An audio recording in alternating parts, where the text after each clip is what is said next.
अध्याय 631 केवल एक आशा भाग 2। जैसे ही आवाज यहीं रुकी, हरे निशान गायब हो गए। सच है, कैयर के पास जीवित रहने की वह धुंधली आशा थी, जिसने उसे मोडू से दूर उड़ने के लिए आशा की सभी मन झलक का नेतृत्व करने की ताकत दी। जैसे ही वह लॉन्ग हाउचेन की लाश के संपर्क में आई, यह आवाज उसके दिमाग में फैल गई और उसे बताया कि लॉन्ग हाउचेन के पास अभी भी जीवित रहने की उम्मीद है। तो इससे कोई फर्क नहीं पड़ता कि कैयर कितनी दुखी थी, वह पुनरुद्धार की आशा को खोजने के लिए लॉन्ग हाउचेन को वहां से दूर ले आई, ताकि उसे टॉवर ऑफ इटर्निटी में सुरक्षित रूप से रखा जा सके। वह आवाज है, वांग युवान ने स्पष्ट रूप से कहा। मैं उसे जानता हूं, यह मायावी स्वर्ग की वह लड़की है। कोई गलती नहीं, वह वही है, लिन शिन ने बेतहाशा टोकते हुए कहा।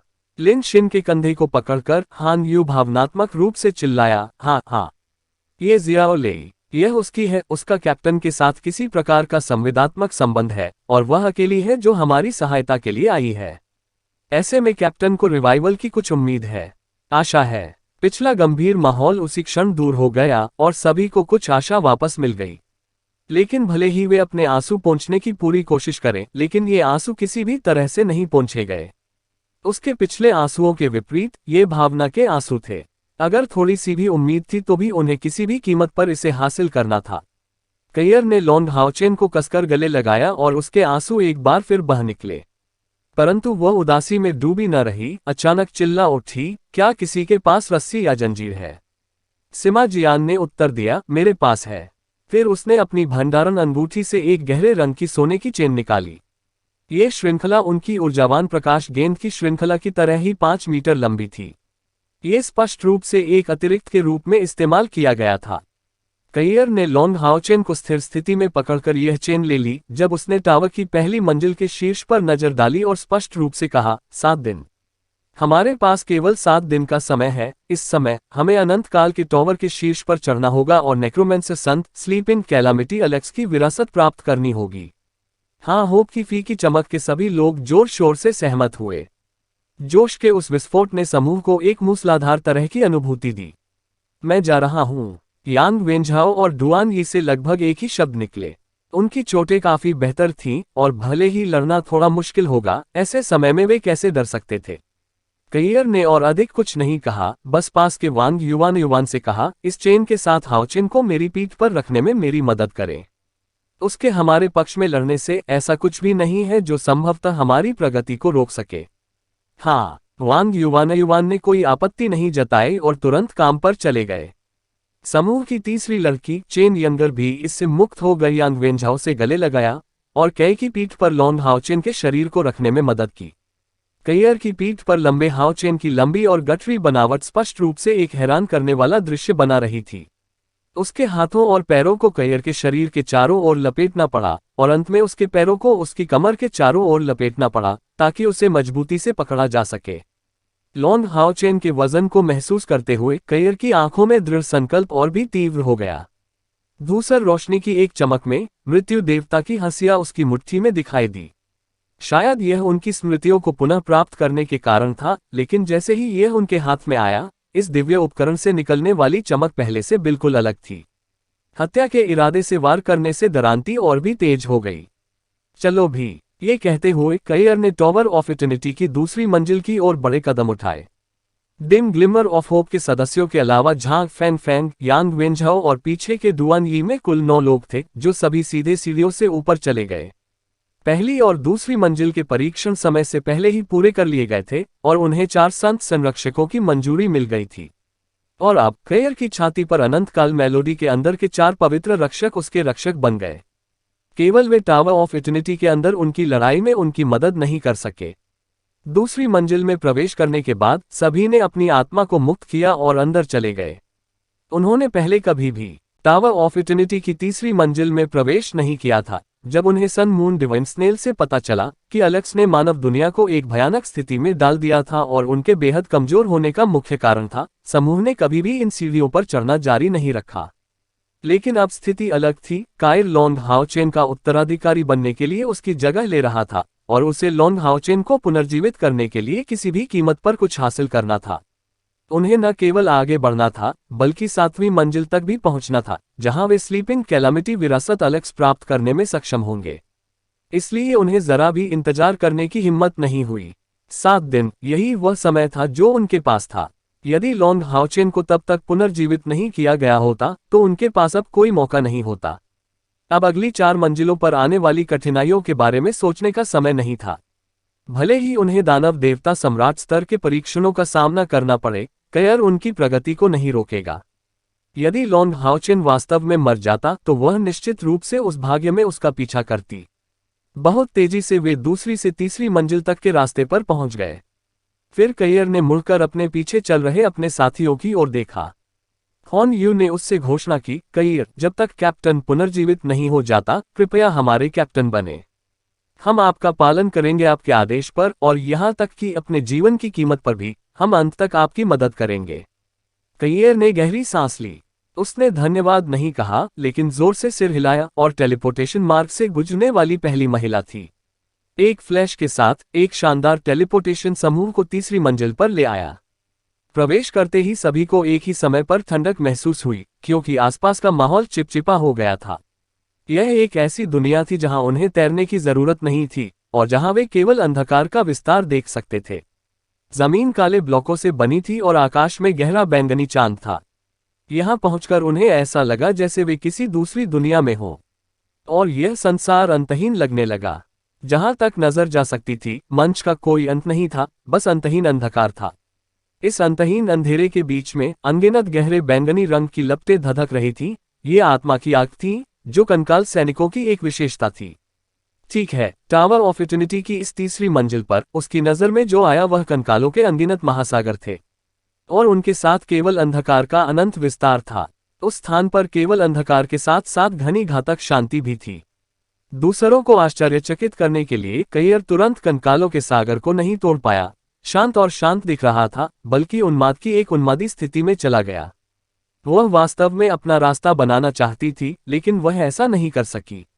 ऐसा इसलिए था क्योंकि वह जानता था कि उनके पास केवल एक ही मौका था और वे इसे जरा भी बर्बाद नहीं कर सकते थे। इसलिए वह अंधी लड़ाई नहीं लड़ सकती थी, लेकिन उसे कम से कम समय में सभी परीक्षण पास करने थे जो उसका वर्तमान लक्ष्य था। पहली और दूसरी मंजिल पर 4 पवित्र रक्षकों द्वारा हमारा परीक्षण किया गया, जिनके तत्व अग्नि, बर्फ, पृथ्वी और हवा थे, जो 4 सबसे मौलिक तत्व हैं। ऐसा लगता है कि तीसरी मंजिल के इस परीक्षण में हम अंधेरे के तत्व का सामना करने जा रहे हैं। जैसा कि पवित्र रक्षकों ने हमें पहले बताया था, कुल 12 हैं। तो एकमात्र व्यक्ति जो यहाँ हमारी परीक्षा लेगा वह अंधकार तत्व संरक्षक है। टावर ऑफ इटर्निटी के कंकाल हाओ यू की दुनिया के कंकालों से भिन्न है। हर कोई पहले ही इसकी ताकत का अनुभव कर चुका है। इतने सारे कंकाल मृत्यु तक जीवित रहने के लिए पर्याप्त हैं। अगर हम उन सभी को मारने की कोशिश करेंगे तो कोई अंत नहीं होगा, और कौन जानता है कि इसमें कितना समय लगेगा। इसलिए हमें आंख मूंद कर उनकी हत्या नहीं करनी चाहिए, बल्कि अंधकार के उस पवित्र रक्षक की खोज करनी चाहिए और उसे हराकर इस परीक्षा से गुजरना चाहिए। कयर की स्पष्ट आवाज तीसरी मंजिल पर गूंज उठी। उनके भाषण ने धीरे धीरे दूसरों की गति को शांत कर दिया, जिन्हें ये देखकर आश्चर्य हुआ कि लॉन्ग हाओचेन की आज्ञा के बिना भी कयर, जो अस्थायी रूप से उनके कप्तान बने, ने उस कर्तव्य को पूरी तरह से निभाया, फिर भी शांतचित्त बने रहने का प्रबंधन किया। आत्मविश्वास की भावना है आशा की मंद चमक हर दानव हत्यारे में उभरी। ठीक है, बहुत समय पहले की बात है जब इस दानव शिकार दस्ते की स्थापना 2 केंद्रों के इर्द गिर्द घूमती थी। केवल कयर की प्रतिभा लॉन्ग हाओचेन के पीछे छिपी हुई थी। वर्तमान कयर न केवल मृत्यु के देवता द्वारा चुनी गई थी, बल्कि उसकी मूल यादें भी वापस थीं। लॉन्ग हाओचेन के मरने और उसे पुनर्जीवित करने का केवल एक मौका होने के कारण कयर के पास छुपते रहने और खुद को संयमित रखने का जरा भी साहस नहीं था। इस आखिरी मौके को हासिल करने के लिए उसे हर चीज के साथ समूह का नेतृत्व करना था। हान यू, कयर ने फोन किया। हाँ, हान यू ने एक कदम आगे बढ़ाया। कयर ने आदेश दिया, एक क्षण में हम हर चीज के साथ अपने हमले शुरू करेंगे। जब लड़ाई शुरू होती है तो कंकालों के बीच छिपा अंधेरा संतगार्ड निश्चित रूप से स्थिर नहीं रहेगा। उसे ढूंढने और ब्लॉक करने के लिए अपने सर्वश्रेष्ठ डेमन आई कमांडर का उपयोग करें। हाँ, हान यू ने तुरंत जवाब दिया और उसने डेमन आई कमांडर को बुलाया। झांग फैंग फैंग आगे, यांग वेनझाओ, डुआन यी और हान यू पीछे। बाकी सब हमेशा की तरह चलता है। यंग एयर मैकडोल के अलावा अन्य सम्मनों में अपनी आध्यात्मिक ऊर्जा का विस्तार न करें। चलो भी, अपनी अंतिम पुकार के साथ कयिर ने अपने हाथ में डेथ गॉड्स किट को लहराया। झांग फैन फैन कंकालों के उस सागर की ओर बढ़ते हुए अपनी भारी ढाल के पीछे खड़ा हो गया। अध्याय 632 केवल एक आशा भाग 3। सभी कंकाल काले थे, बिल्कुल इस दुनिया की तरह। इस संसार में उत्पन्न होने वाली एकमात्र रोशनी वह थी जो उसकी आंखों में जलने वाली आत्मिक अग्नि से आती थी। जैसे जैसे कयिर की पार्टी आगे बढ़ी, कंकालों की लहर भी बढ़ती गई, जो अंतहीन रूप से प्रकट होती थी और उन पर हमला करने के लिए विभिन्न प्रकार के हथियार रखती थी। अपनी पीठ पर आत्मा के पंख फैलाते हुए कयिर पार्टी में नहीं रही। उसे मूल रूप से एक हत्यारे की तरह एक गुप्त इकाई होना चाहिए। एक झटके में उसने झांग फैन फैन को पीछे छोड़ दिया और सामने की पंक्ति को छेद दिया, जैसे कि एक तेज खंजर कंकालों के समुद्र के बीच भयंकर रूप से वार कर रहा हो। 2 साल पहले ही वे पहले 2 मंजिलों पर परीक्षण पास कर चुके थे और तीसरी मंजिल में प्रवेश करने में सक्षम थे, लेकिन उन्होंने ऐसा बिल्कुल नहीं किया। अब जब वे अंततः प्रवेश कर चुके हैं तो इस तीसरी मंजिल पर परीक्षण उनके लिए बहुत कठिन नहीं होना चाहिए। लेकिन वास्तव में कंकालों के सागर की ओर बढ़ते हुए कयिर को तुरंत भारी दबाव महसूस हुआ। इस तीसरी मंजिल का परीक्षण अब तक कठिनाई में दूसरी मंजिल से बेहतर था। यह महज एक रास्ता बिंदु नहीं था, बल्कि उससे भी बड़ा परीक्षण था, एक बनाम एक नहीं, बल्कि टीम लड़ाई। धूसर चमक की झिलमिलाहट में जब डेथ गॉड की सिकल चारों ओर घूम रही थी, तो कंकालों का एक बड़ा क्षेत्र टुकड़ों में बदल गया था। केवल एक ही झटके में कयिर ने 20 से अधिक कंकालों की आत्मा की आग को बुझा दिया, लेकिन वह समझ गई कि इन कंकालों में वास्तव में ताकत थी, छठे चरण की मानवीय शक्तियों का एक। उनके पास संत रक्षकों जितनी अच्छी युद्ध तकनीकें नहीं थीं, लेकिन उनकी संख्या अनंत थी। लेकिन ठीक इसी क्षण एक टीम के रूप में उनकी ताकत दिखाई देने लगी। प्रकाश के 4 प्रभामंडल लगभग एक साथ फैले एक विशाल क्षेत्र को कवर करते हुए। ये 4 सुनहरे प्रभामंडल स्वाभाविक रूप से 4 शूरवीरों टेम्पलर द्वारा उनके रैंकों में जारी किए गए थे। लॉन्ग हाओचेन मौजूद नहीं थे, लेकिन उनकी टीम अभी भी ज्यादातर शूरवीरों से बनी थी और वे शूरवीरों की युवा पीढ़ी में शीर्ष पर थे। टेम्पलर शूरवीरों का 7वां चरण। 4 हिलों ने समान क्षमता गार्जियन नाइट्स होली प्रोटेक्शन हिलो जारी की। अंधेरे विशेषता के साथ दुश्मनों पर किसी भी हमले की दक्षता बढ़ाने में सक्षम, साथ ही अंधेरे विशेषता और संबंधित लक्ष्यों की गति को भी कमजोर कर देता है। सभी 4 नाइट्स टेम्पलर द्वारा एक साथ उपयोग किए जाने के कारण ये प्रभामंडल कई सौ वर्ग मीटर के क्षेत्र को कवर करने में कामयाब रहा। कंकालों से आने वाला सागर बहुत धीमा हो गया था, तुरंत सामने खड़े कयिर पर हावी हो गया। इस बार कयिर की भयानक आक्रामक ताकत पूरी तरह से प्रदर्शित हुई। अपनी यादों को पुनः प्राप्त करने के बाद उसने बचपन से एक हत्यारे के रूप में प्राप्त पूर्ण प्रशिक्षण भी पुनः प्राप्त कर लिया। उसके हाथ में मृत्यु देवता हसिया मृत्यु के साक्षात अवतार के रूप में अवतरित हुआ। भयानक विनाशकारी शक्ति से भरी हुई धूसर चमके युद्ध के मैदान में उतरी, जहां से वह गुजरी, दोनों तरफ कंकालों के एक बड़े क्षेत्र को टुकड़ों में तोड़ दिया। उनके नेतृत्व में आशा की सारी धुंधली किरणें भयानक गति से कंकालों के सागर से गुजरी। दानव नेत्र कमांडर अब हांग यू के सिर के ऊपर मंडरा रहा था, कंकालों के माध्यम से मानसिक बल की असंबद्ध तरंगों को उजागर कर रहा था, उसकी रचना के पीछे मुख्य अपराधी की खोज कर रहा था। वांग युवान और सिमा जियान ने विंग्स का बचाव किया। लॉन्ग हाओचेन की मृत्यु के साथ उनके दिल अत्यधिक दर्द और रोष को दबा रहे थे, जो सभी कंकालों के इस महासागर में फेंक दिया गया था। उनकी सोने और चांदी की आकृतियों ने सभी दुश्मनों को किनारे कर दिया और उन सभी काले कंकालों को बारीक धूल में बदल दिया जिन पर उनके हमले हुए थे। लिन शिन भी स्थिर नहीं रही। फायर क्लाउड स्टाफ ने एक जादुई तोप की तरह एक उल्का बौछार छोड़ी, जो आने वाले कंकालों पर अंधाधुंध बमबारी कर रही थी।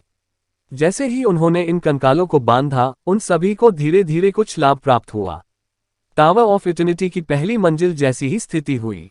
पहली मंजिल पर उन्हें बहुत अधिक कंकालों का सामना नहीं करना पड़ा, लेकिन उनमें से प्रत्येक ने आध्यात्मिक ऊर्जा की 10 इकाइयों को बढ़ावा दिया, जिससे दानव हंट दस्ते में विकास का पहला विस्फोट हुआ, जिससे वे अपनी सीमाओं को पार करते हुए दानव शिकार दस्ते बन गए। में से नंबर 1 युवा पीढ़ी। अभी के लिए ये कंकाल संभवतः उनमें से प्रत्येक के लिए आध्यात्मिक ऊर्जा की 10 इकाइयों की आपूर्ति नहीं करते थे, लेकिन मारे गए प्रत्येक कंकाल ने उनकी आध्यात्मिक ऊर्जा को 1 इकाई तक बढ़ा दिया। इस एकल इकाई को नीची दृष्टि से न देखें। मारे गए 1 या 2 लोगों ने स्पष्ट रूप से कुछ नहीं किया, लेकिन मारे गए सभी सैकड़ों लोगों ने आध्यात्मिक ऊर्जा की सैकड़ों इकाइयां प्रदान की। यदि अकेले लॉन्ग हाओचेन को दानव देवता सम्राट द्वारा नहीं मारा गया होता, तो वे सभी निश्चित रूप से इस दुर्जय खोज का जश्न मना रहे होते। वास्तव में अंधकार रक्षक की खोज करने की कोई आवश्यकता नहीं होगी, उन्हें बस अपनी आध्यात्मिक ऊर्जा को बढ़ाने के लिए हत्या जारी रखने की आवश्यकता होगी। लेकिन अब उनके लिए ये नामुमकिन था।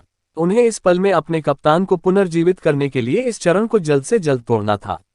अचानक कैयर, जो सीधे अग्रिम पंक्ति में गहरी थी, ने बीच हवा में अचानक मोड़ लिया और अपने साथियों के गठन के बीच में लौट आई। उच्च धीमी आवाज में उसने मृत्यु देवता की हंसिया को जमीन पर पटक दिया। उसके पीछे धीरे धीरे मृत्यु का एक अवतार आकार लेने लगा, जो तेजी से स्पष्ट हो गया। उसके हाथों को पार करते हुए मृत्यु के उस पुनर्जन्म के हाथों में एक रहस्यमय प्रतीक ने आकार ले लिया। सभी प्रतीक सफेद थे और जल्दी ही प्रकाश का एक गोलाकार घेरा बन गया, जो अनगिनत सूक्ष्म कणों से बना था। कैयर ने एक कदम पीछे लिया, जबकि झांग फैंग ने तुरंत एक प्रभावशाली कदम आगे बढ़ाया और काले कंकाल सैनिकों की बड़ी लहर को आगे बढ़ाया। उसका बायां पैर जमीन से टकराया और उसकी ढाल पकड़े हुए उसके दाहिने हाथ में भारी तलवार थी। झांग फैंग अचानक जोर से चिल्लाया और उसकी तलवार से अनगिनत सुनहरी रोशनी फूट पड़ी, जिससे आसपास का एक विशाल क्षेत्र सुनहरा हो गया। परीक्षण प्रकाश। बेशक छठे चरण के ये सभी कंकाल ट्रायल लाइट की रोशनी में तुरंत नहीं मरे, लेकिन उनकी आत्मा की आग बेतहाशा भड़क उठी, क्योंकि वे घबराहट में पीछे हट गए। कुछ करीबी लोगों को एक ही बार में टुकड़ों में तोड़ दिया गया था और आसपास के अंधेरे की सांसें काफी हद तक समाप्त हो गई थीं। इस क्षण में कैयर का जादू पूरा हो गया। शुद्ध हो जाओ, ये शब्द उसके मुंह से बेरुखी से निकले, जैसे हवा में घनीभूत मृत्यु का अवतार अचानक फैल गया। एक व्यापक सफेद आभामंडल के साथ वे सभी काले कंकाल सफेद गतिहीन हो गए। अंधेरे की इस दुनिया में सफेद कंकालों के एक बड़े क्षेत्र का अचानक सामने आना अजीबता का एहसास करा रहा था। तुरंत ये सफेद कंकाल सफेद वाष्प में बदल गए और मृत्यु के अवतार की ओर हवा में बढ़ गए। उनकी आत्माएं उस सफेद विस्तार के बीच में समा गईं, जिससे मृत्यु का दूसरा अवतार और अधिक महत्वपूर्ण हो गया। एक शानदार भूरे कवच ने उसके पूरे शरीर को ढांक दिया था। ऐसा लग रहा था मानो कवच का प्रत्येक टुकड़ा तेज चमकती तलवारों से बनाया गया हो। अनदेखा क्षेत्र उसका चेहरा था, जो रात में इतना धुंधला दिखता था, तुलना से परे फीका। कैयर एक बार फिर आगे बढ़ा और झांग फैंग के सामने आया, डेथ गॉड सिकल को लहराते हुए। वह लड़ाई जारी रखने के लिए अपने साथियों का नेतृत्व करने के लिए लौट आई। कुछ ही समय पहले उसने लगभग 1000 काले कंकालों को शुद्ध किया था, साथ ही उसकी आध्यात्मिक ऊर्जा भी कुछ हजार इकाइयों तक बढ़ गई थी। इस समय दूर के काले कंकाल अचानक रुक गए, एक रास्ता खुल गया और एक रास्ता बन गया। इस क्षण में सभी काले कंकाल शांत हो गए और तुरंत एक शूरवीर के खुरों की गड़गड़ाहट उठी। ये आवाजें सुनने में और भी स्पष्ट हो गईं। समूह में एक गठीला व्यक्तित्व सामने आया। ये गठीला शरीर पूरी तरह से काले कवच में लिपटा हुआ था और एक विशाल बख्तरबंद घोड़े पर भी सवार था। उन दोनों ने एक गहरा बैंगनी प्रभामंडल फैलाया और प्रकट होने पर हवा में अंधेरे का सार तुरंत तेजी से बढ़ गया। उसके चारों ओर लगभग 100 मीटर तक फैले क्षेत्र में प्रकाश के गहरे बैंगनी रंग के फूल उगते हुए दिखाई दिए। खुद ही बाहर आ रहे हो। सामने आने वाला ये काला शूरवीर ही उनका परीक्षण करने वाला एकमात्र व्यक्ति होना चाहिए। टावर ऑफ इटर्निटी में परीक्षण कठिन थे, लेकिन उत्तीर्ण करना निश्चित रूप से असंभव नहीं था।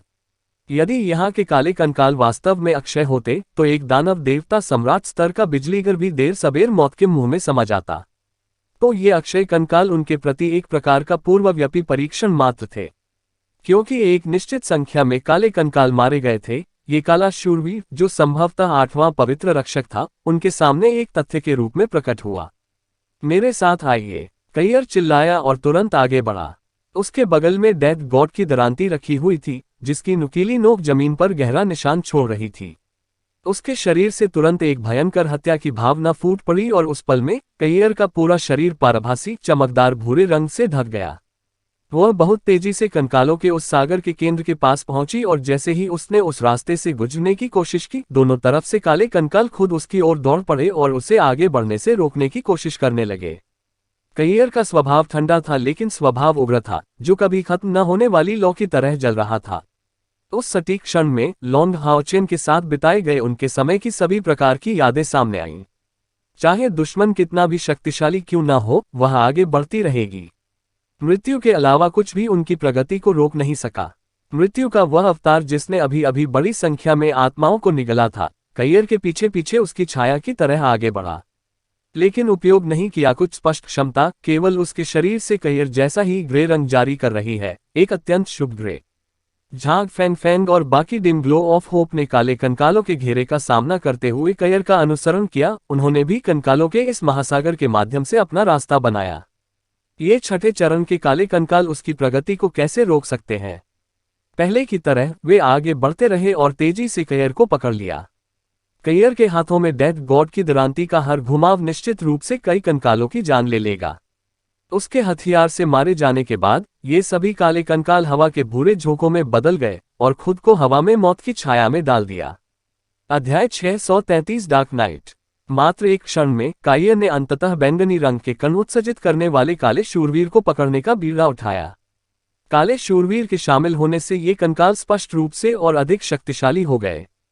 कयर की आगे बढ़ने की गति कम हो गई और कंकाल बैंगनी रंग में चमकने लगे, जो आक्रामक शक्ति या सहन शक्ति में पिछले कंकालों की तुलना में अधिक शक्तिशाली हो गए। इसलिए कयर को रक्षा करनी पड़ी, जैसे लॉन्ग हाओ चेन ने अपनी पीठ पर लादा था और समय से पहले आगे नहीं बढ़ सका। लेकिन फिर भी जैसे ही वह काले शूरवीर के पास पहुंचा, ये बैंगनी कंकाल उसके डेथ गॉड सिकल के सामने एक एक करके नष्ट हो गए। काले शूरवीर की आंखों के अंदर बैंगनी काली लौ थी। उसकी नजर कयर पर केंद्रित थी, जो धीरे धीरे अपने घोड़े की काठी पर लटक रहे 5 मीटर लंबे भाले को उठा रही थी। ये शूरवीर 3 मीटर से अधिक लंबा था और अपनी सवारी के साथ वह 4 मीटर लंबा था। एक कंकाल शूरवीर 2 मीटर से अधिक लंबा था। कयर की तुलना में ये बस एक विशालकाय था। उसके उग्र भाले की नोक पर तुरंत बैंगनी रंग की काली लपटें उठने लगीं और कंकाल घोड़े के अगले पैर ऊपर उठ गए। तुरंत बैंगनी रोशनी की सीमा में हवा अचानक चिपचिपी हो गई। कयर ने स्पष्ट रूप से महसूस किया कि उसका शरीर अचानक चिपचिपा हो गया और तुरंत प्रकाश के असंख्य बैंगनी बिंदु उसके हाथ में भाले की ओर एकत्रित हो गए। बैंगनी बिजली की रोशनी की एक चमक में उसे बिजली के झटके की तरह कयर की ओर धकेल दिया गया। ताकतवर, केवल एक चाल में इस काले शूरवीर ने आशा की पूरी मन चमक को चकित कर दिया। इस लड़के द्वारा जारी आभा स्पष्ट रूप से 9वें चरण के मानक तक पहुंच गई। भले ही यह 9वें चरण का प्रारंभिक चरण था, फिर भी यह एक बड़ी बात थी। इसके अलावा अन्य संत रक्षकों के साथ उनकी बातचीत से उनकी ताकत निश्चित रूप से उनकी सीमा तक ही सीमित नहीं थी। उन सभी ने एक ही श्रेणी के ताकतवरों से परे मार्शल तकनीकों में महारत हासिल की थी। कयर ने चकमा नहीं दिया, चूंकि एक साथी उसकी पीठ पर था, इसलिए चकमा देना ही संभव था, झांग फैंग फैंग के लिए बोझ उठाना। लेकिन ठीक इसी समय एक सुनहरी छाया उसके बगल में खड़ी थी, जो उसकी ऊंचाई के बीच में पूरी तरह से बैंगनी हो गई थी। सभी दिशाओं में बमबारी करते हुए असंख्य वज्रपात प्रकट हुए। वह सिमा जियान की पर्पल थंडर इलेक्ट्रिक उन्माद थी। सिमा जियान काले शूरवीर के हमले का विरोध करने में कयर की सहायता नहीं कर रही थी, बल्कि आसपास के कंकालों को निपटाने में उसकी सहायता कर रही थी, ताकि वह अपने पूरे दिल से काले शूरवीर पर ध्यान केंद्रित कर सके। यह एक दूसरे पर उनके भरोसे का संकेत था। उन सभी का मानना था कि कयर दुश्मन के इस हमले से निपटने में सक्षम होगा। यदि लॉन्ग हाओ चेन काले शूरवीर के इस हमले का सामना करने वाला एकमात्र व्यक्ति था, तो वह निश्चित रूप से इसे sun moon divine snail shield के साथ रोक देगा। लेकिन कयर लॉन्ग हाओ चेन नहीं था। उसके पास ऐसी दुर्जय रक्षात्मक शक्ति नहीं थी, इसलिए यदि वह केवल निष्क्रिय रूप से बचाव करता, तो इस शक्तिशाली हमले को रोकने का कोई रास्ता नहीं था, जो शक्ति में 9वें चरण तक पहुंच गया था। एक हत्यारे के रूप में उसकी सबसे बड़ी ताकत उसका हमला था, इसलिए वह केवल ताकत का जवाब ताकत से दे सकती थी। उसका बायां पैर अचानक आगे बढ़ गया। कयर की लगातार ओवरलैपिंग छवियां उसके पीछे दिखाई दी। डेथ गॉड का हंसिया आगे की ओर मारा गया। उसकी नोक पर एक भूरे रंग का क्रिस्टल संघनित हो रहा था, जो गहरे बैंगनी रंग की चमक से टकरा रहा था। इस पल में हवा जम गई, जैसे एक अजीब दृश्य सामने आया। कयर की पीठ पर ओवरलैपिंग छवियों की श्रृंखला अचानक एक बार फिर चमक उठी और जैसे ही वह घूमी, एक भ्रम के समान अनगिनत ओवरलैपिंग कयर ने आकार ले लिया। तुरंत उसके हाथ में मौजूद डेथ गॉड की हंसिया जल उठी और उसकी धूसर चमक के बीच काले शूरवीर की बैंगनी चमक खत्म हो गई। कयर के आसपास के सभी काले कंकाल बैंगनी गड़गड़ाहट से कुचल गए थे, इसलिए इस समय केवल एक दुश्मन उसके सामने खड़ा था। एक बड़ी आकृति दौड़कर ऊपर आई, जो सिमा जियान थी। हवा में उसके प्रकाश की ऊर्जा गेंद के बाद उसके आध्यात्मिक पंख फैल गए। प्रकाश की पूरी ऊर्जावान गेंद बैंगनी रोशनी से चमक रही थी और सिमा जियान की छाती शानदार लाल रंग में चमक रही थी। सिमा जियान की पिछली स्थिति पहले ही यांग वेंझाओ ने ले ली थी, जिन्होंने गठन में कोई छेद नहीं किया था।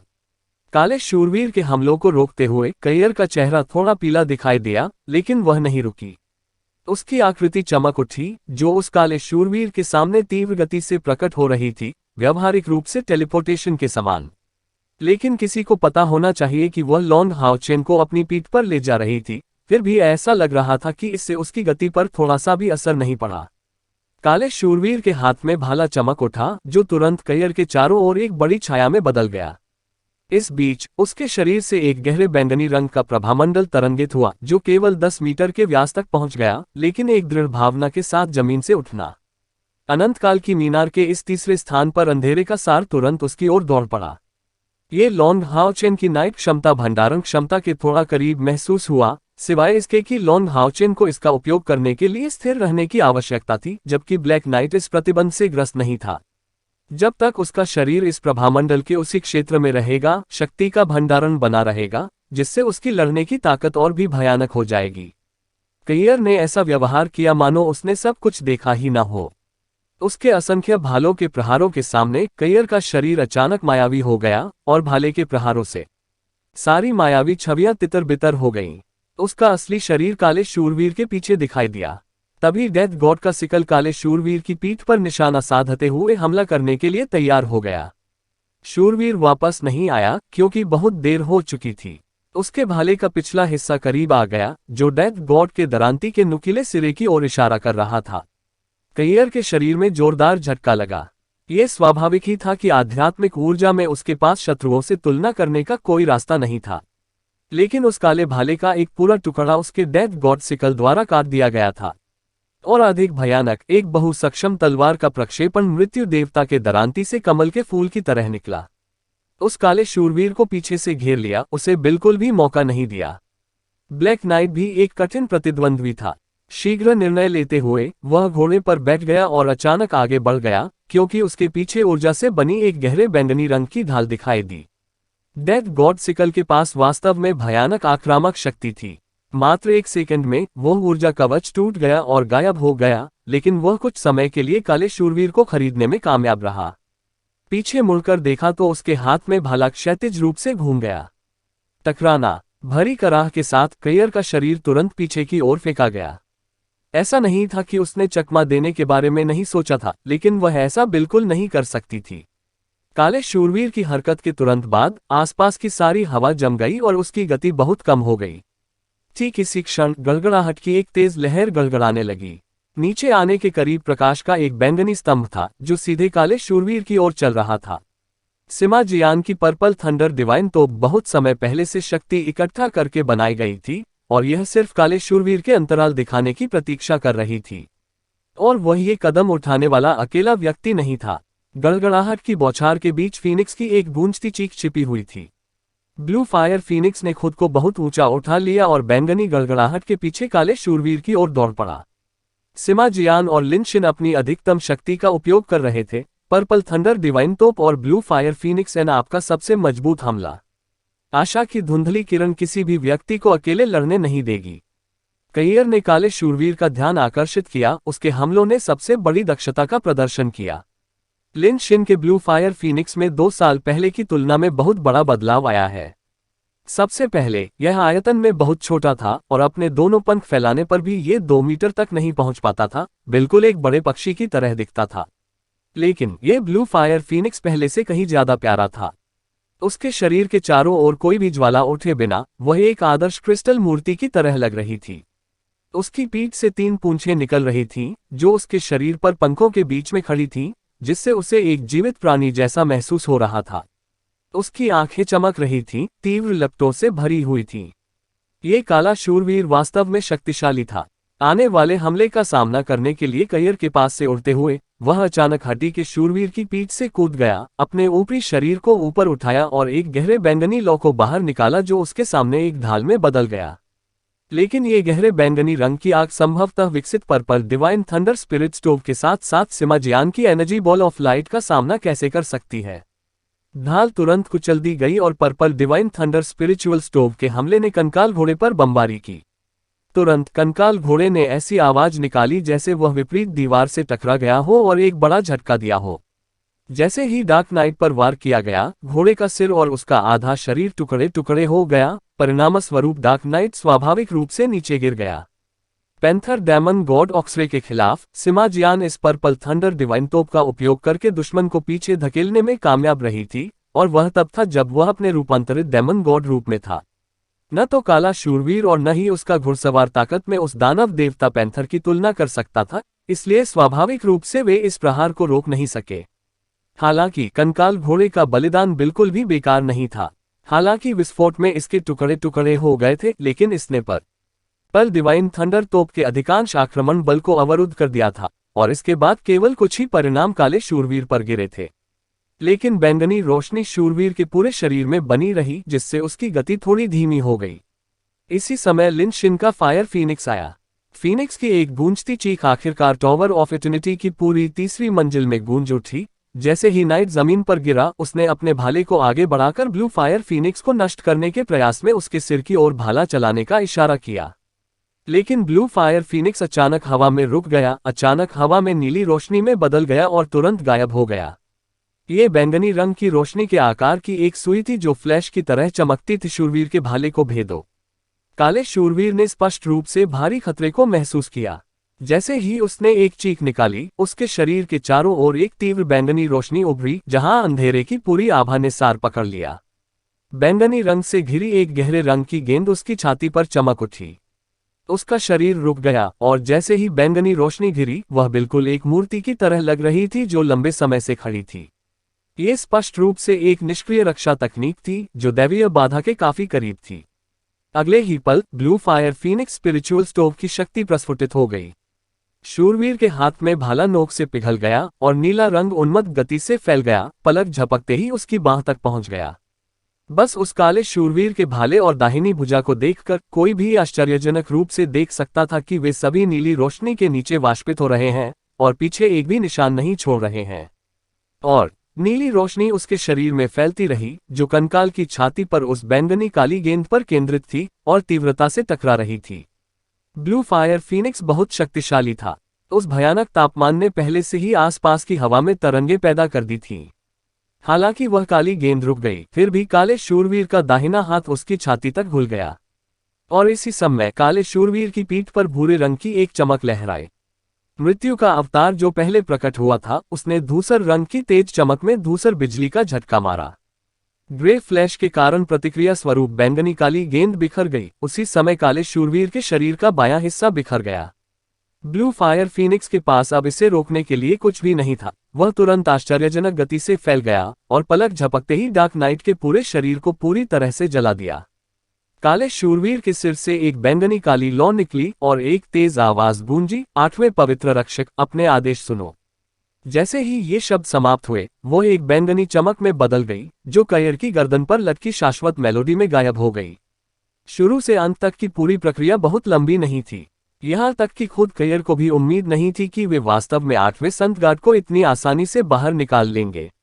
बिना किसी संदेह के इस लड़ाई में सबसे बड़े योगदानकर्ता सिमा जियान और लिन शिन थे। अंधेरे के इस शूरवीर को खत्म करने में पर्पल डिवाइन थंडर कैनन और ब्लू फायर फीनिक्स का सबसे बड़ा योगदान था। कयर स्वयं अपनी पूरी शक्ति का प्रदर्शन करने में बिल्कुल भी विफल रही। काले शूरवीर की मृत्यु के साथ अंधेरे के आसपास की दुनिया तुरंत विकृत हो गई और वे काले कंकाल भी इन लहरों में गायब हो गए। जब आसपास का वातावरण अधिक स्पष्ट दिखाई देने लगा, तो उन्होंने पाया कि वे अब एक में थे इन विस्तारित पथ। ये जगह कुछ टावर ऑफ इटर्निटी की पहली मंजिल के समान थी, सिवाय इसके कि आसपास के सभी खंभे काले रंग के थे। आगे रोशनी का एक सफेद पर्दा नजर आया। कयर ने गहरी सांस ली और लिन शिन और सिमा जियान की ओर सिर हिलाया। अभी वे दोनों पहले से ही क्रॉस लेग बैठे थे। सिमा जियान बेहतर स्थिति में थी, क्योंकि उसके शरीर पर purple divine thunder spirit stove की पुनरावृत्ति को कमजोर करने के लिए उसके पास स्कारलेट ड्रैगन कवच था। ये केवल उनकी आध्यात्मिक ऊर्जा थी जिसका उपयोग किया गया था। लेकिन लिन शिन की हालत इतनी अच्छी नहीं थी। उनके blue fire Phoenix spirit stove ने पहले की तुलना में बहुत अधिक शक्ति प्राप्त की, लेकिन इसने रिकॉइल को और भी मजबूत बना दिया और आध्यात्मिक ऊर्जा की खपत काफी हो गई। एक अनुस्मारक के रूप में वे 9वें चरण के पावरहाउस का सामना कर रहे थे, लेकिन 9वें चरण का ये काला शूरवीर भी उसके ब्लू फायर फीनिक्स के सामने पिघल गया था। यह उसका सबसे मजबूत हमला था, वास्तव में वल्कन फिंगर से भी अधिक शक्तिशाली।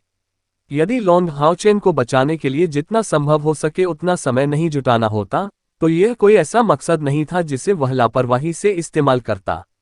सिमा जियान ने कैयर से कहा, उपकप्तान, हम दोनों के बारे में चिंता न करें। अब जब हम इस परीक्षा से गुजर चुके हैं तो ये जगह पहले से ही सुरक्षित है। बस दूसरों के साथ आगे बढ़ते रहो, थोड़ा ठीक होने के बाद हम शामिल हो जाएंगे। केवल कैयर की प्रकाश विशेषता या मृत्यु विशेषता के उपयोगकर्ता ही टॉवर ऑफ इटर्निटी में अपनी आध्यात्मिक ऊर्जा को पुनः प्राप्त करने में सक्षम होंगे। अन्य व्यक्ति वहां के मौलिक सार पर भरोसा करने में असमर्थ होंगे और उन्हें जादुई क्रिस्टल का उपयोग करने की आवश्यकता होगी। अभी लिन शिन ने प्रत्येक हाथ में 8वें चरण का अग्नि जादू क्रिस्टल पकड़ रखा था, जिससे उसकी आध्यात्मिक ऊर्जा जल्दी से ठीक हो गई। ये राक्षसों से नहीं बल्कि जादुई जानवरों से आने वाले जादुई क्रिस्टल थे, क्योंकि केवल तभी वे अंधेरे के गुणों से रहित हो सकते थे। अध्याय 634 बहादुर की मृत्यु, लंबा भाग 1। आगे बढ़ते रहें। कैयर ने दूसरों की ओर सिर हिलाया और अंधेरे से बनी बाकी दुनिया से अलग उन सफेद पर्दों में प्रवेश करने का बीड़ा उठाया। यांग वेंझाओ और डुआन यी को वर्तमान में कुछ आश्चर्य का एहसास हो रहा था। हालांकि उनकी साधना भी 7वें चरण तक पहुंच गई, लेकिन पिछली लड़ाई से उन्हें स्पष्ट रूप से समझ में आ गया कि आशा की फीकी किरण का प्रत्येक सदस्य उनसे कहीं अधिक मजबूत था। लेकिन जैसा कि किसी को पता होना चाहिए, वे मूल रूप से अपनी अपनी टीमों के केंद्रीय स्तंभ के रूप में खड़े थे और अपने बाकी साथियों की तुलना में काफी अंतर से मजबूत थे।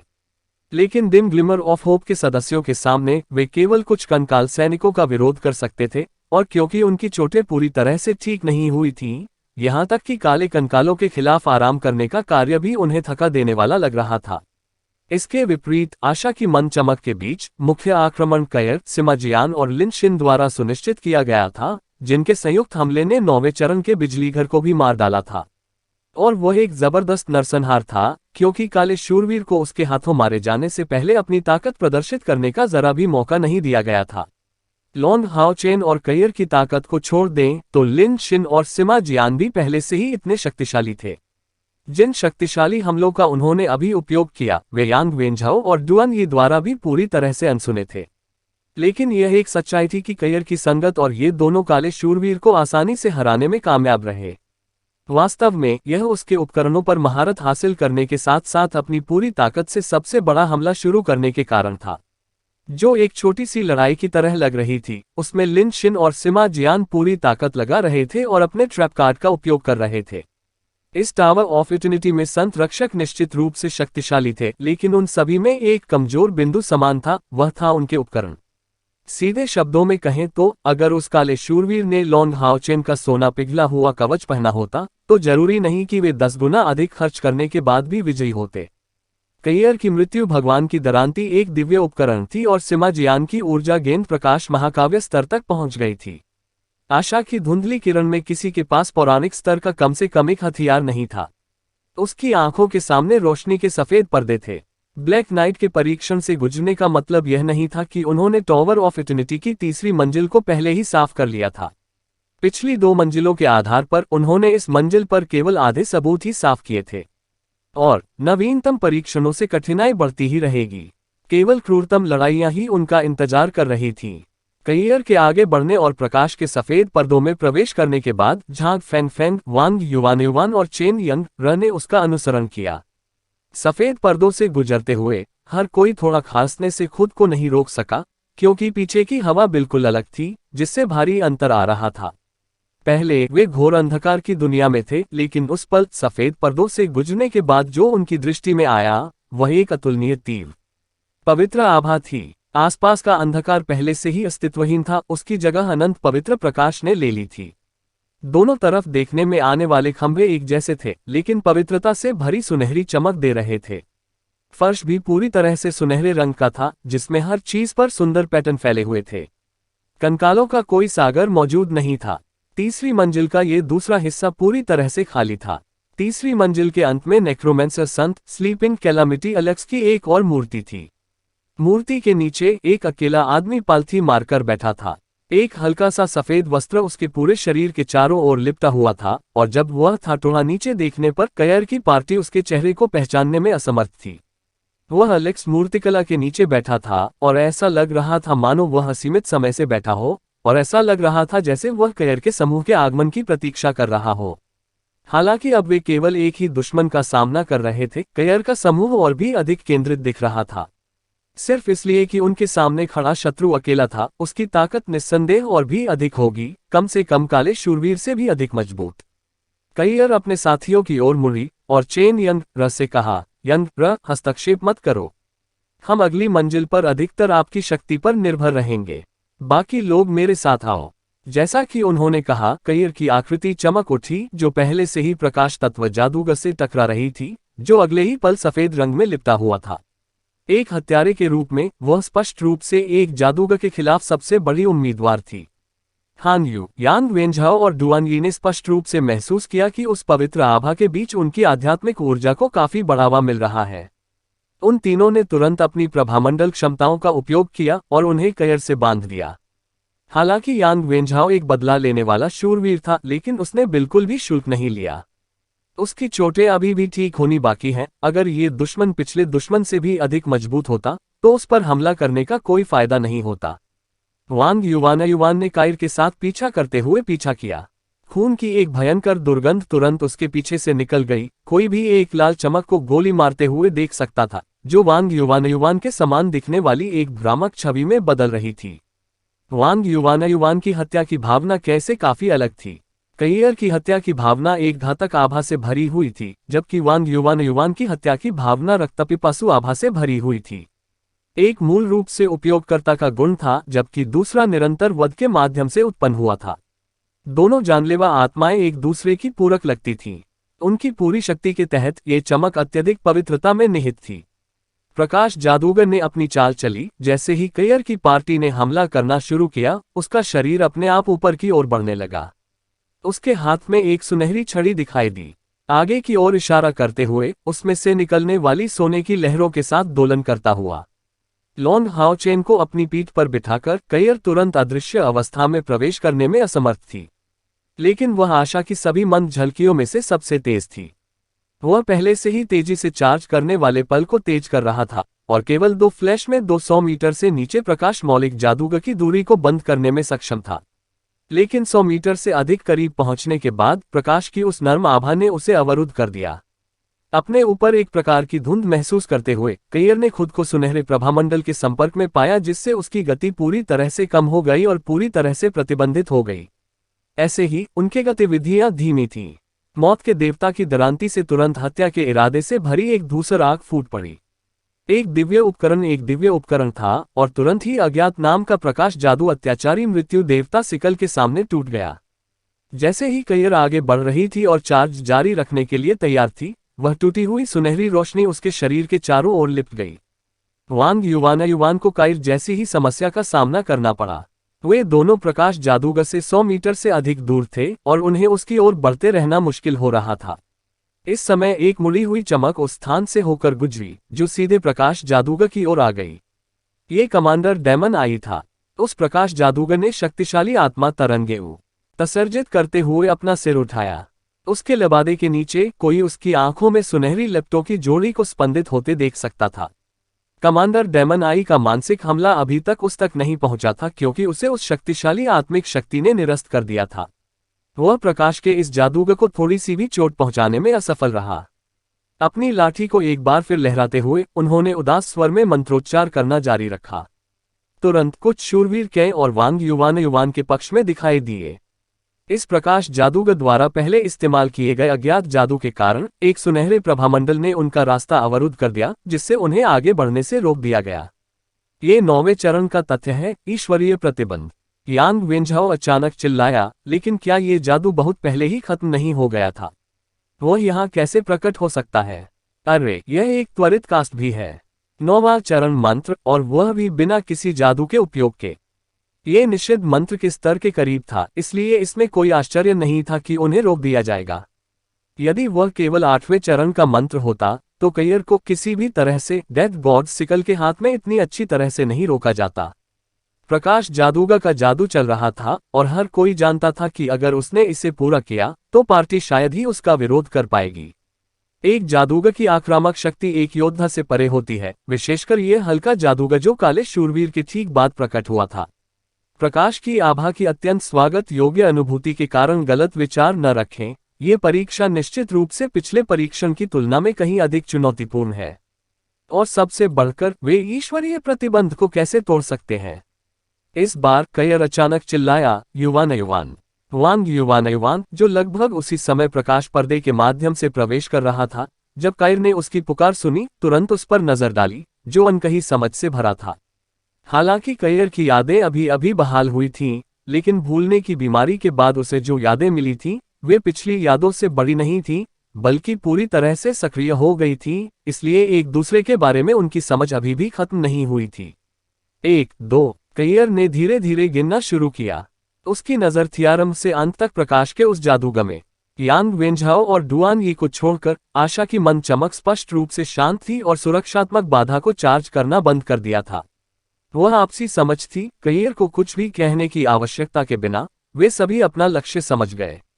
3, चलो, कयर चिल्लाया। जैसे ही यांग वेंझाओ और डुआन यी ने आश्चर्य से देखा, वांग युवान पर चांदी की रोशनी बहुत बढ़ गई और अगले ही पल वह गायब हो गया और फिर से प्रकाश जादूगर के सामने प्रकट हुआ।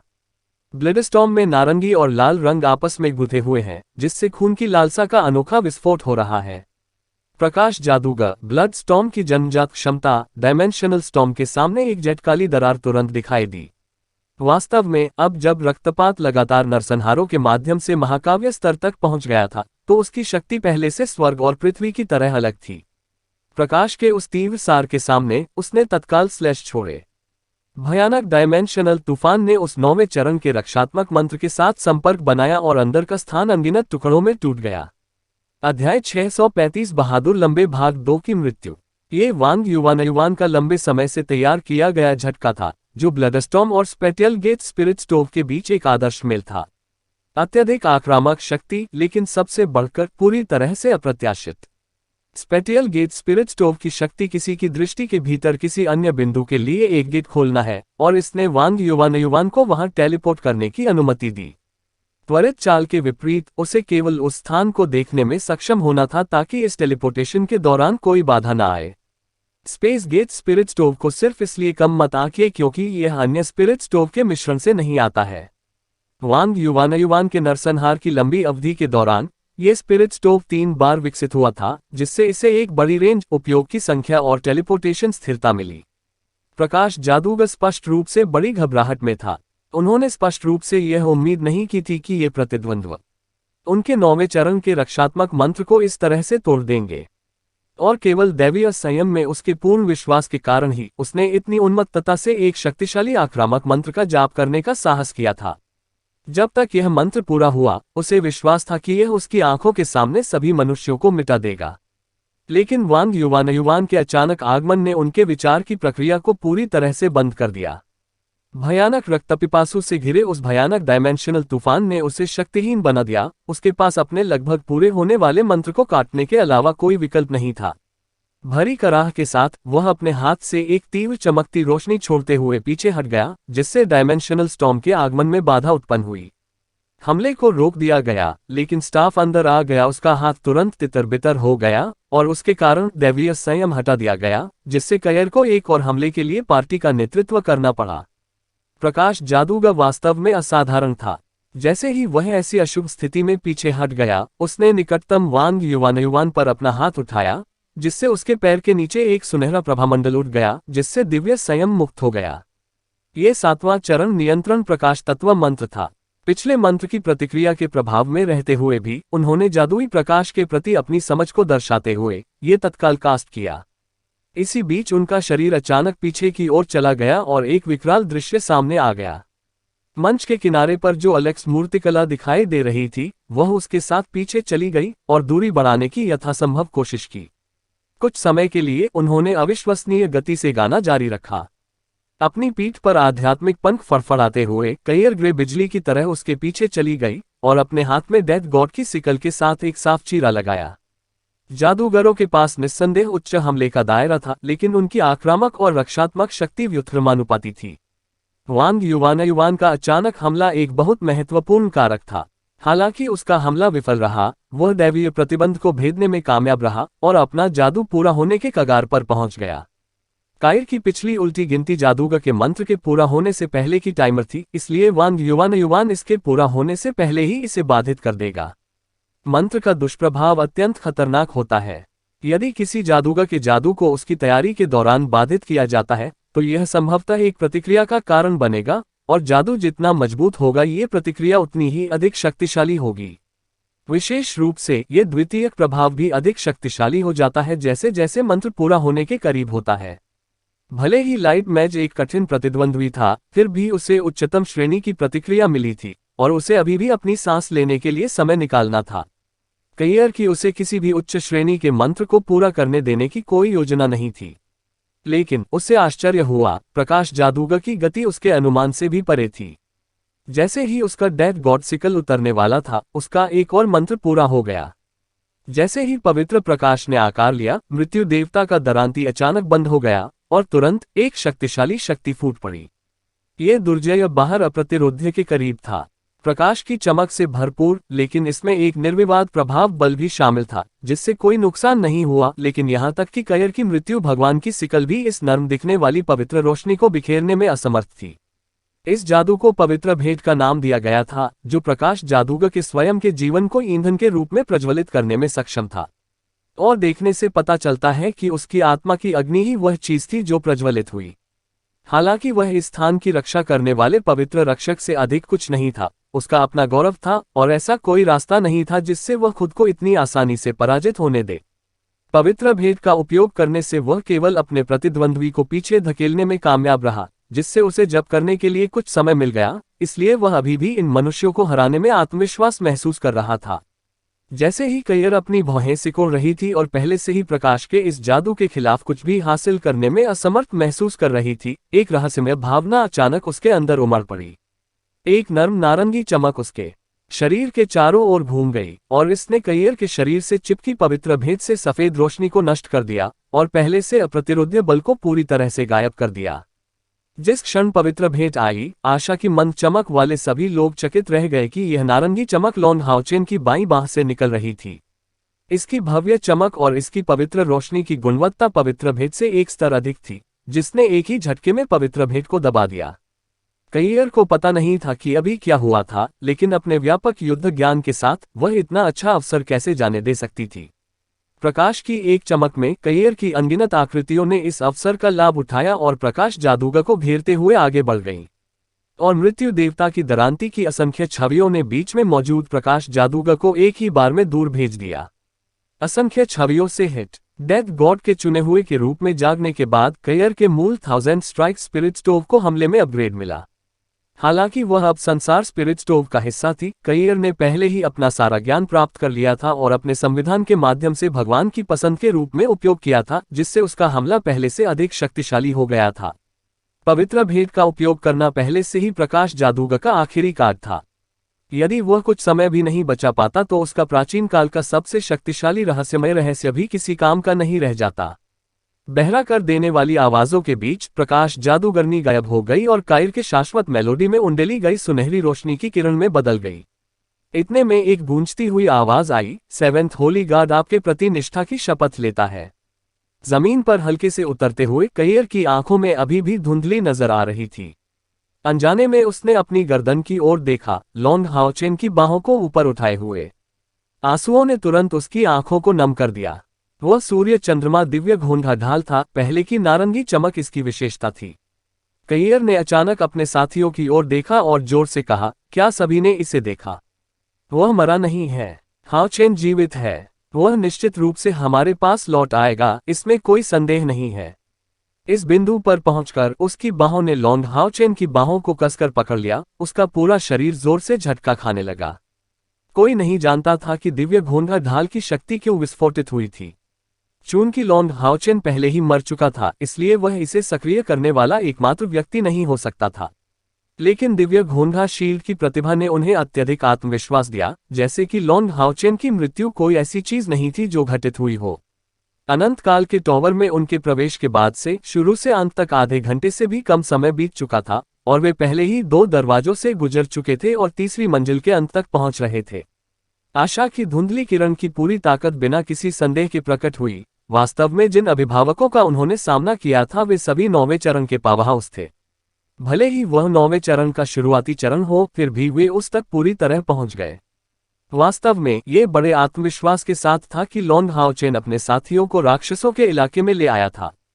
केवल इसलिए निर्णय नहीं पारित करना क्योंकि आशा की मंद किरण के सभी सदस्य साधना में 7वें चरण की 5वीं रैंक तक पहुंच गए।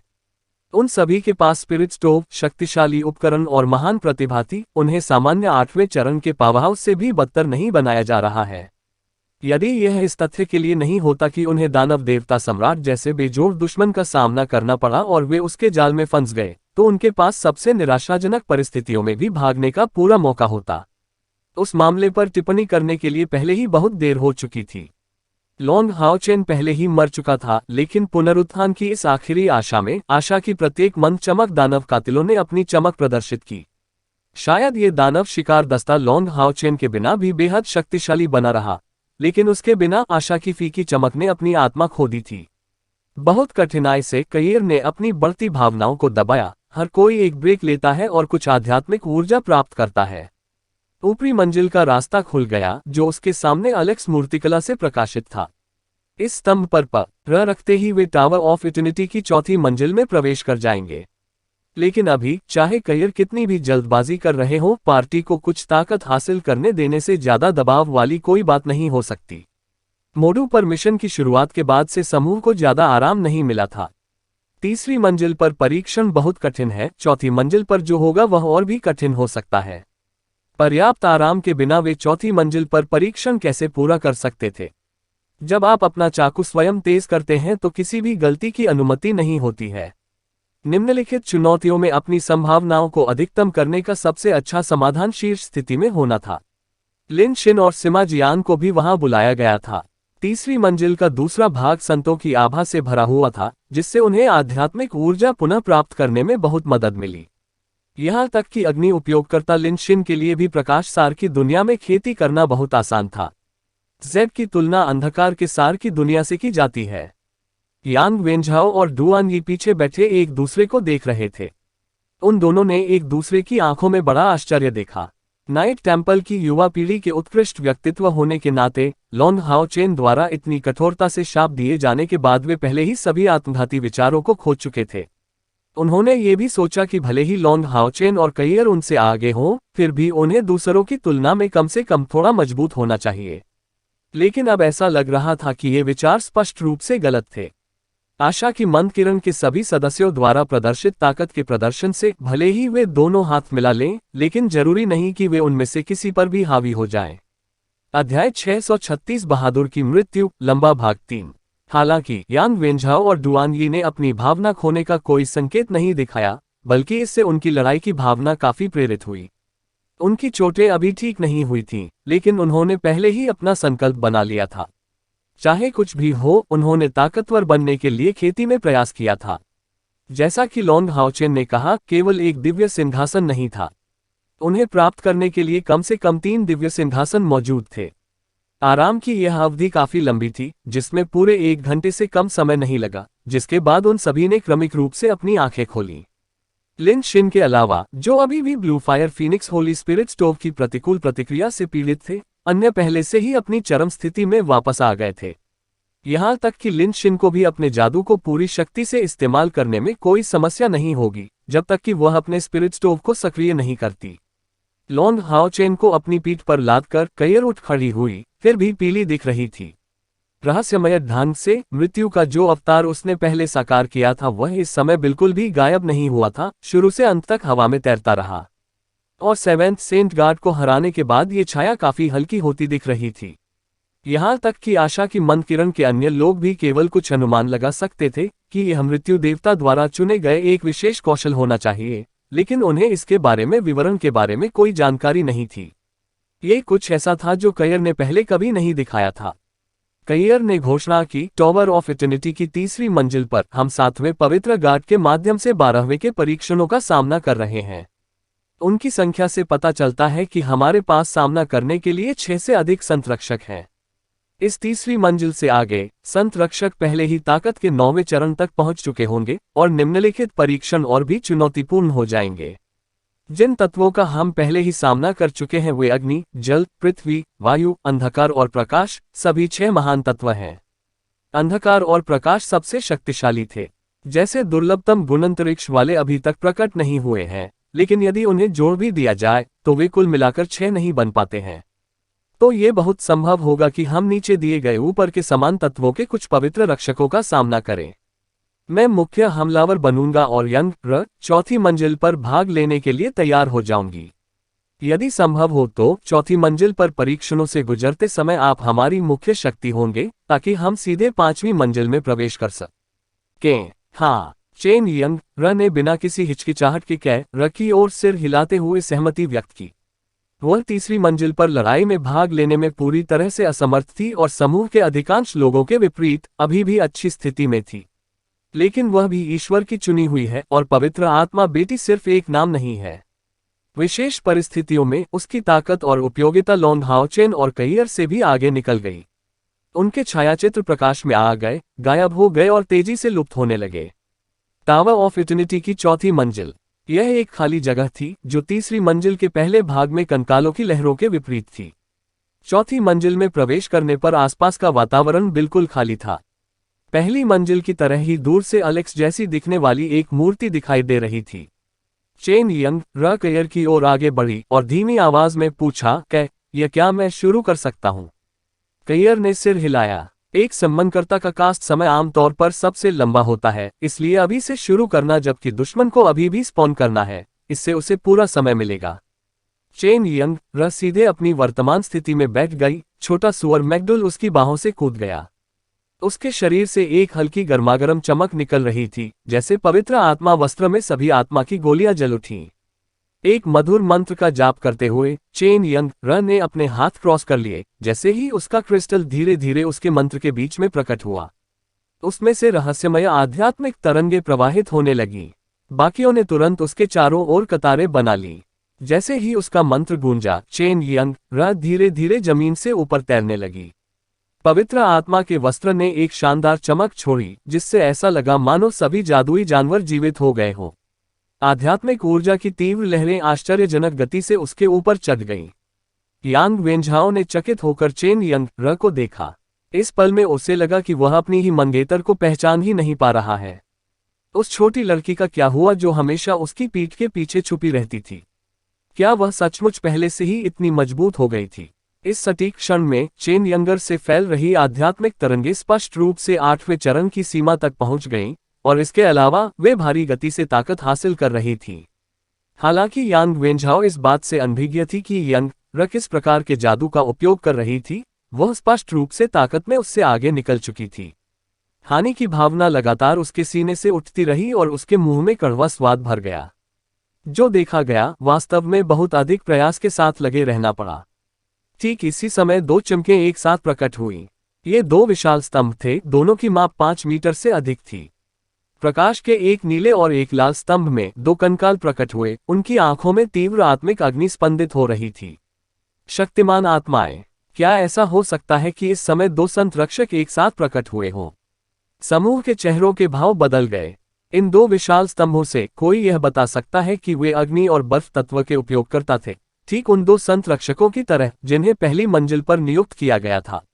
लेकिन अंतर यह था कि वे सिर्फ एक साथ दिखाई दिए थे, और बिना किसी संदेह के उन्होंने निश्चित रूप से 2 तीसरी मंजिल के संत गार्डों पर खेती की थी। 9वें चरण के पावर हाउस का सामना करना और उनमें से 2 का सामना करना पूरी तरह से अलग चीजें थीं। उनका जुड़ना निश्चित रूप से 1 और 1 का मामला नहीं होगा, बल्कि उससे कहीं अधिक बड़ा कुछ होगा।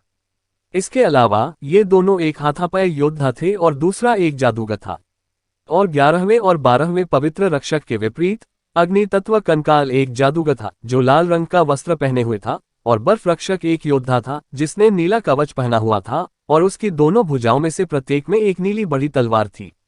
वे स्पष्ट रूप से चेन यंग के आकर्षण की ओर आकर्षित थे। यह मंजिल खाली लग रही थी, लेकिन उनका परीक्षण करने वाले 2 लोगों की उपस्थिति उन्हें अथाह दबाव से भरती हुई प्रतीत हो रही थी। जैसे ही प्रकाश के खंभे फीके पड़ गए, बर्फ योद्धा की आकृति चमक उठी जिसमें असहनीय दबाव था और वह कयर के समूह की ओर दौड़ा। अग्नि जादूगर ने अपने कर्मचारियों को ऊंचा उठाया और मंत्र बुदबुदाया। समूह के सामने लाल और नीले रंग के दो क्षेत्र स्पष्ट रूप से देखे जा सकते थे, बिल्कुल स्पष्ट, और उन पर भारी दबाव डाला जा रहा था। ठीक उसी क्षण उन सभी के मन में एक ही विचार आया, सोच रहे थे, काश कैप्टन वहां होता। इतने शक्तिशाली दुश्मनों के सामने उन्हें सबसे ज्यादा जरूरत एक ऐसे नेता की थी जो दुश्मन के हमलों को नाकाम करने में सक्षम हो।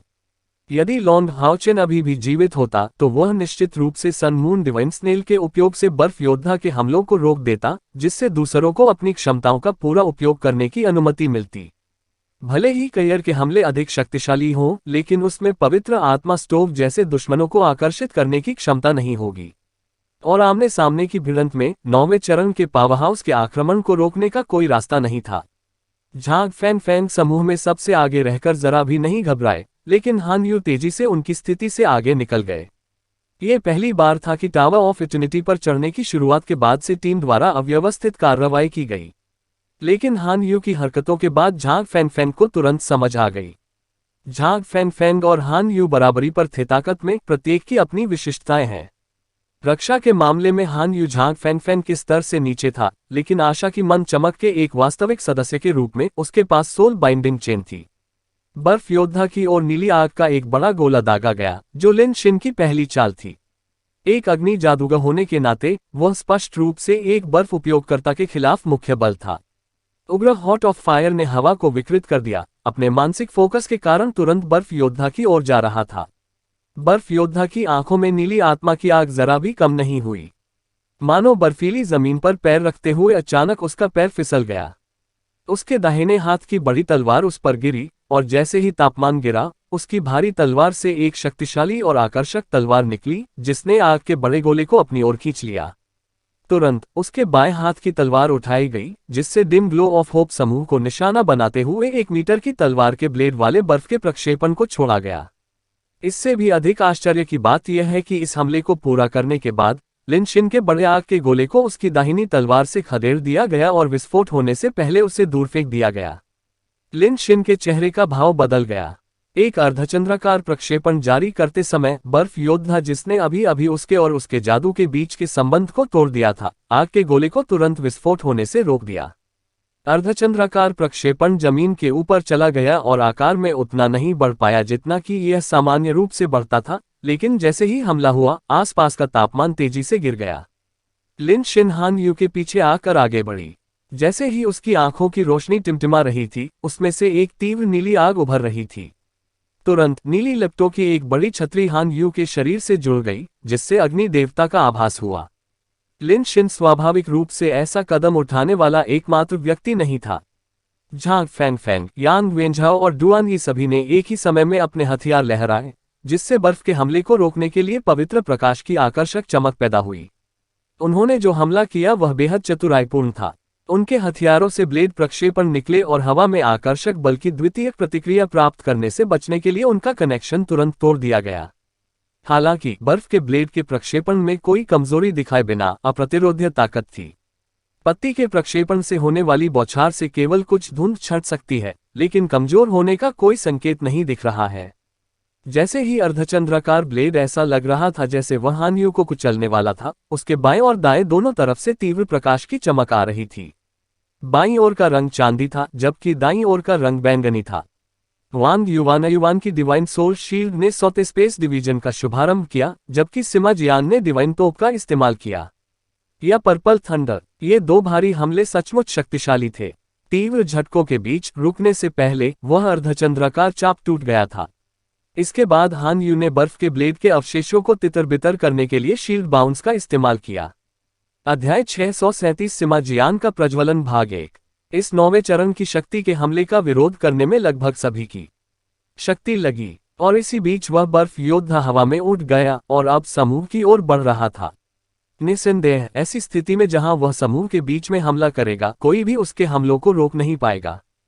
जरूरी नहीं कि यह बर्फ योद्धा पिछले काले शूरवीर से ज्यादा मजबूत हो, लेकिन हमें उसके पीछे से भारी दबाव के साथ पार्टी को धमकी देने वाले अग्नि जादूगर को नहीं भूलना चाहिए।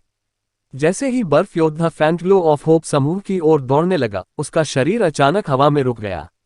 तुरंत उसने अपना आक्रामक रुख छोड़ दिया और अपनी भारी तलवारों को अपने सामने रखते हुए बीच हवा में अचानक दूसरी ओर मुड़ गया। एक स्लैश से आने वाली ग्रे वर्णक्रमीय रोशनी बर्फ योद्धा की क्रॉस तलवारों के बीच की जगह पर हिंसक रूप से हमला करते हुए दिखाई दी। डिंग। टावर ऑफ इटर्निटी की चौथी मंजिल पर टक्कर की चीख गूंज उठी, जो धीरे धीरे बढ़ती जा रही थी। इस प्रहार से बहादुर बर्फ योद्धा 40 मीटर दूर धकेल दिया गया और इस चौथी मंजिल को सहारा देने वाले एक पत्थर के खंभे से टकरा गया। उसकी बर्फ के रंग की तलवारों की जोड़ी पर दरारें पड़ गईं। उनकी शक्तिशाली आध्यात्मिक ऊर्जा के समर्थन के बिना वे निस्संदेह ढह जाएंगे। कैयर अभी भी वहीं खड़ी थी, डेथ गॉड की दरांती को धीरे धीरे खींच रही थी, जबकि उसकी आंखों में ठंडी निगाहें चमक रही थीं। इतने शक्तिशाली दुश्मन के सामने कोई शक्तिशाली गार्जियन नाइट खड़ा नहीं था, इसलिए वे केवल पूर्ण ताकत पर भरोसा कर सकते थे। मृत्यु के देवता की 7 कलाओं में से पहली बचपन में मृत्यु अंततः अवतरित हुई। ये बचपन की मौत उस समय की तुलना में कम से कम दोगुनी मजबूत थी जब उन्होंने इसे अपनी भूलने की बीमारी में इस्तेमाल किया था। बर्फ का कंकाल प्राचीन काल से युद्ध तकनीकों का ज्ञान रखने वाला एक पवित्र रक्षक था, लेकिन उसके पास इस हमले से बचने की कोई तकनीक या तरकीब नहीं थी। उसे कायर द्वारा उड़ान भरने के लिए भेजा गया था और इस प्रक्रिया में उसने अपना हथियार लगभग खो दिया था। इससे भलीभांति अनुमान लगाया जा सकता है कि ये दुर्जय शक्ति कितनी भयानक थी। टावर ऑफ इटर्निटी में उसकी वापसी से लेकर यहां आने तक कैयर को अभी भी अपनी पूरी ताकत का उपयोग करना था। ऐसा इसलिए क्योंकि वह पूरी तरह से समझ गई थी कि अगली परीक्षाएं और भी कठिन होती जाएंगी। स्लीपिंग कैलामिटी एलेक्स की पूरी विरासत प्राप्त करने और लॉन्ग हाउ चेन को पुनर्जीवित करने का मौका पाने के लिए उसे अपनी सर्वश्रेष्ठ स्थिति में रहना था। यही कारण है कि उसने इस समय अपने साथियों की ताकत उधार ली और अंतहीन रूप से संचित शक्ति इस पूरे समय। उसकी यादों के ठीक होने से उसकी 2 आत्माएं एक हो गईं, लेकिन भगवान द्वारा चुनी गई उसकी शक्तियां अभी भी थोड़ी अस्थिर थीं। युद्ध के बीच में इस शक्तिशाली शक्ति को समाहित किया जा रहा था। 9वें चरण के बर्फ योद्धा को रोकने के लिए सामान्य हमले पहले से ही अपर्याप्त थे। यदि उसे आगे बढ़ने की अनुमति दी गई, भले ही पार्टी उसे जितनी जल्दी हो सके हराने का प्रयास कर सकती है, उसे कैयर की पार्टी को इस परीक्षा में विफल करने के लिए केवल चेन यंग को बाधित करने की आवश्यकता होगी। उसी समय जब ये योद्धा विभाजित हो गया था, चेन यंग के जादू के साथ साथ दूर का अग्नि जादू मंत्र भी लगभग पूरा हो गया था। चेन यंग की पीठ पर एक के बाद एक प्रकाश के द्वार जगमगा उठे। कुल 6 दरवाजों से तीव्र चमक निकलती है, हर एक का रंग अलग है। उन्होंने 6 तत्वों के रंग पहने, लाल, नीला, पीला, हरा, सोना और काला।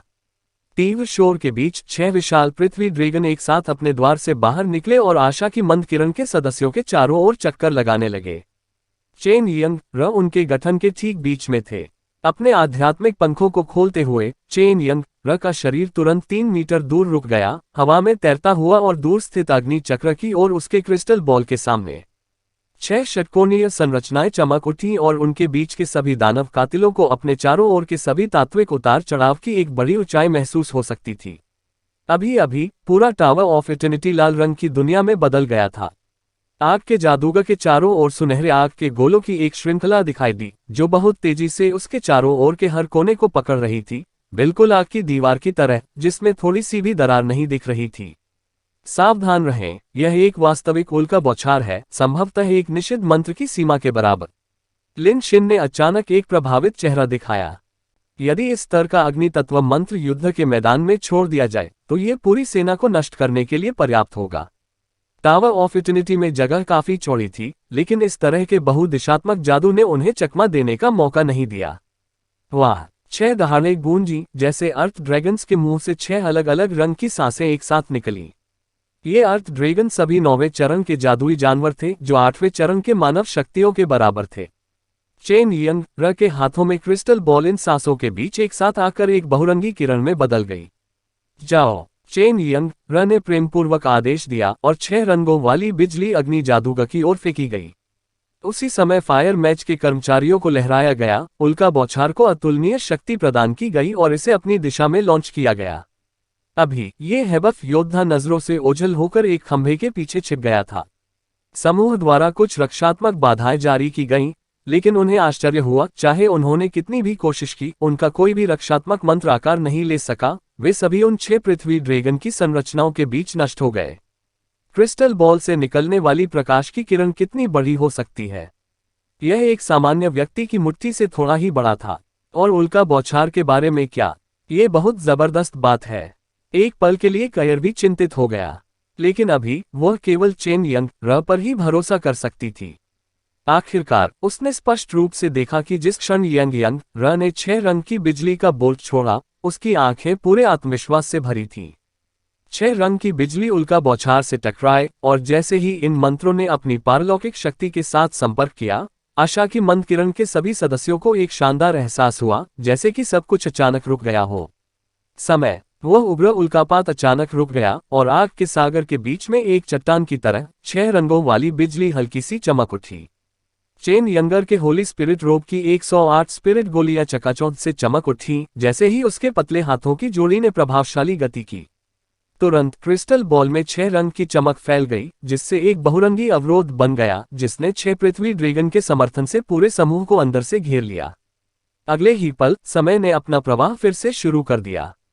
उल्का बौछार का गिरना अभी भी जारी था, लेकिन उल्का का अधिकांश मध्य भाग पहले ही अपनी सारी रोशनी खो चुका था। जो देखा गया उससे यह आग के एक बड़े छल्ले के करीब हो गया। हालांकि यह अभी भी उसी रास्ते पर चल रहा था, कम से कम इसने तभी अपना केंद्र खो दिया था। विस्फोटों की भारी आवाजें आई और भयानक आग के कारण हवा में भयानक लहरें दिखाई देने लगीं। लेकिन अपना केंद्रीय भाग खो देने के कारण उल्कापिंड केवल समूह के आसपास की हवा से ही टकरा सका। फिर उस आग के अवशेष चेन यंग र के बर्फ जैसे 6 रंग के अवरोध के साथ मिश्रित हो गए, जिससे सारी दक्षता खत्म हो गई। इससे भी अधिक आश्चर्य की बात यह है कि 6 रंगों वाली बिजली जो उल्कापिंड के साथ विलीन हो गई थी, अभी भी गायब नहीं हुई थी, फिर भी वह दूर स्थित अग्नि चक्र की ओर चली गई। उस समय लिन शिन को चेन यंग र के इस ट्रैप कार्ड के खिलाफ भारी हार का सामना करना पड़ा था। लेकिन अभी जब उसने लिन शिन के साथ नोट्स की तुलना की तो उसका उपयोग अधिक मजबूत था। जाहिर तौर पर वह उस समय नर्म थी। प्रकाश की उस 6 रंग की किरण का सबसे भयानक पहलू अज्ञात जादुई तत्व का निर्माण था, जो किसी भी चीज को बिना किसी प्रभाव के तुरंत नष्ट करने में सक्षम था।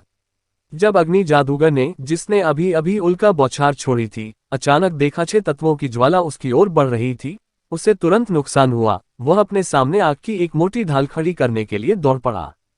ठीक इसी समय एक बर्फ के रंग की आकृति तुरंत उसके सामने प्रकट हुई, जो 6 तत्वों की चमक के सामने तलवारों की एक जोड़ी को पार कर रही थी। पॉप! जैसे ही 6 तत्व वाली ज्वाला बर्फ योद्धा पर गिरी, उसका शरीर तुरंत रुक गया। यहां तक कि उसका 9वां चरण का शक्तिशाली बर्फ का हमला भी वास्तव में किसी काम का नहीं था। उसका पूरा शरीर बहुरंगी आकर्षक रोशनी से चमक रहा था और वह स्थिर थी, मानो वह एक शानदार मूर्ति में बदल गई हो। मौलिक गुफा। चेन यंग र का भाव शांत था। अभी उसमें अपनी सामान्य चंचल उपस्थिति का जरा भी निशान नहीं था। अपने दाहिने हाथ की तर्जनी को बर्फ के क्रिस्टल पर रखकर उसने अपनी स्पष्ट आवाज को इस विस्तृत स्थान में गूंजने दिया। मौलिक फैलाव। खौफनाक मंजर सामने आया। बर्फ योद्धा पर 6 रंगों की चमक से 6 तत्व जल, अग्नि, पृथ्वी, हवा, प्रकाश और अंधेरा अचानक तितर बितर हो गए। उनके फैलाव के तुरंत बाद बर्फ योद्धा पर एक अवर्णनीय हमला हुआ। बजना। 6 तत्वों के विभाजन से किए गए हमले से बने ब्लैक होल के बीच बर्फ योद्धा का शरीर टुकड़ों में टूट गया और 6 भागों में बदल गया। यह आक्रमण केवल शक्ति के 9वें चरण से मेल खाता था। हालांकि इस तरह का हमला शुरू करने के बाद चेन यंग र के चेहरे पर स्पष्ट रूप से पीलापन आ गया था और उसके स्पिरिट सेंट रॉब पर 108 स्पिरिट गोलियां और भी अधिक चमकदार हो गईं। जैसे ही उसने अपने हाथों की मुद्रा बदली, उसने अचानक अपना मुंह खोला, जिससे उसके सामने क्रिस्टल बॉल में बहने लगा। 6 पृथ्वी ड्रैगन अपनी एक और सांस छोड़ने से पहले एक साथ हिले, एक बार फिर क्रिस्टल बॉल में एकत्रित हुए। जाओ! चेन यंग एर ने विनम्रता से पुकारा। तुरंत ही एक और 6 रंगों वाली आग को फायर किया गया, जो आग के जादूगर की ओर बढ़ रही थी। उसी समय जब उसका दूसरा हमला जारी हुआ, कईर भी अपने हाथ में डेथ गॉड सिकल के साथ आ गई। विपरीत अग्नि में आत्मा की अग्नि जादूगर की आंखों में प्रचंड रूप से स्पंदित हुई। उस 6 रंग के हमले के सामने, यहां तक कि उनके जैसा शक्तिशाली व्यक्ति भी कुछ देर के लिए शून्य दृष्टि से देखने के अलावा कुछ नहीं कर सका। प्राचीन काल से जादुई कौशल में महारत हासिल करने के बावजूद वह अभी भी उस कौशल को समझने में असमर्थ था जिसे चेन यंग र ने अभी इस्तेमाल किया था। वह प्रकाश के उस 6 तत्व स्तंभ की शक्ति को समाप्त करने का प्रयास करते हुए केवल अग्नि सुरक्षा की परत दर परत खड़ी कर सका। लेकिन 6 तत्व वाली आग एक अद्वितीय प्राणी की तरह थी, जिसे किसी भी अग्नि बचाव की परवाह नहीं थी। अंत में वह अग्नि जादूगर के सीधे संपर्क में आया, जिसका शरीर भी 6 रंगों में बदल गया। अध्याय 638 सिमाजिया का प्रज्वलनन भाग 2। इस बार चेन यंग र ने स्वाभाविक रूप से एक और एलिमेंटल स्कैटर नहीं डाला था। कैयर ने उसके तुरंत बाद उसके डेथ गॉड सिकल को एक भूरे रंग की चमक के साथ अग्नि जादूगर के जीवन को समाप्त कर दिया। छठे और पांचवें संत रक्षक शाश्वत मेलोडी में लौट आए। डिम ग्लिमर ऑफ होप के सभी सदस्यों की शक्लें अजीब थीं। उनके चारों ओर का वातावरण मूल रूप से बेहद भारी था। उनके सामने 9वें चरण की ये दो शक्तियां थीं। उनके दृष्टिकोण से इस बाधा से पार पाना आवश्यक और अत्यंत कठिन होगा, और यह विश्वास करना कठिन है कि यह बड़ी लागत के बिना होगा। लेकिन किसने सोचा होगा कि चेन यंग र की चालों की पूरी शक्ति इतनी भयानक होगी। स्थिति को पलटते हुए उसने इन दो अग्नि और बर्फ तात्विक शक्तियों को पूरी तरह से कुचल दिया था। धीरे धीरे जमीन पर गिरते हुए चेन यंगर का चेहरा कागज की तरह पीला लग रहा था, क्योंकि वह मदद नहीं कर सकती थी लेकिन खून उगल रही थी। एक झटके में वह यांग वेंझाओ के आलिंगन में गिर गया और बुदबुदाते हुए बोला, मैं बाकी सब तुम लोगों पर छोड़ दूंगा। बेहोश होने से पहले, हालांकि वह पवित्र आत्मा लड़की थी और उसके पास आत्मा मंदिर का एकमात्र दिव्य उपकरण था, आखिरकार वह केवल 7वें चरण की सम्मन करता थी।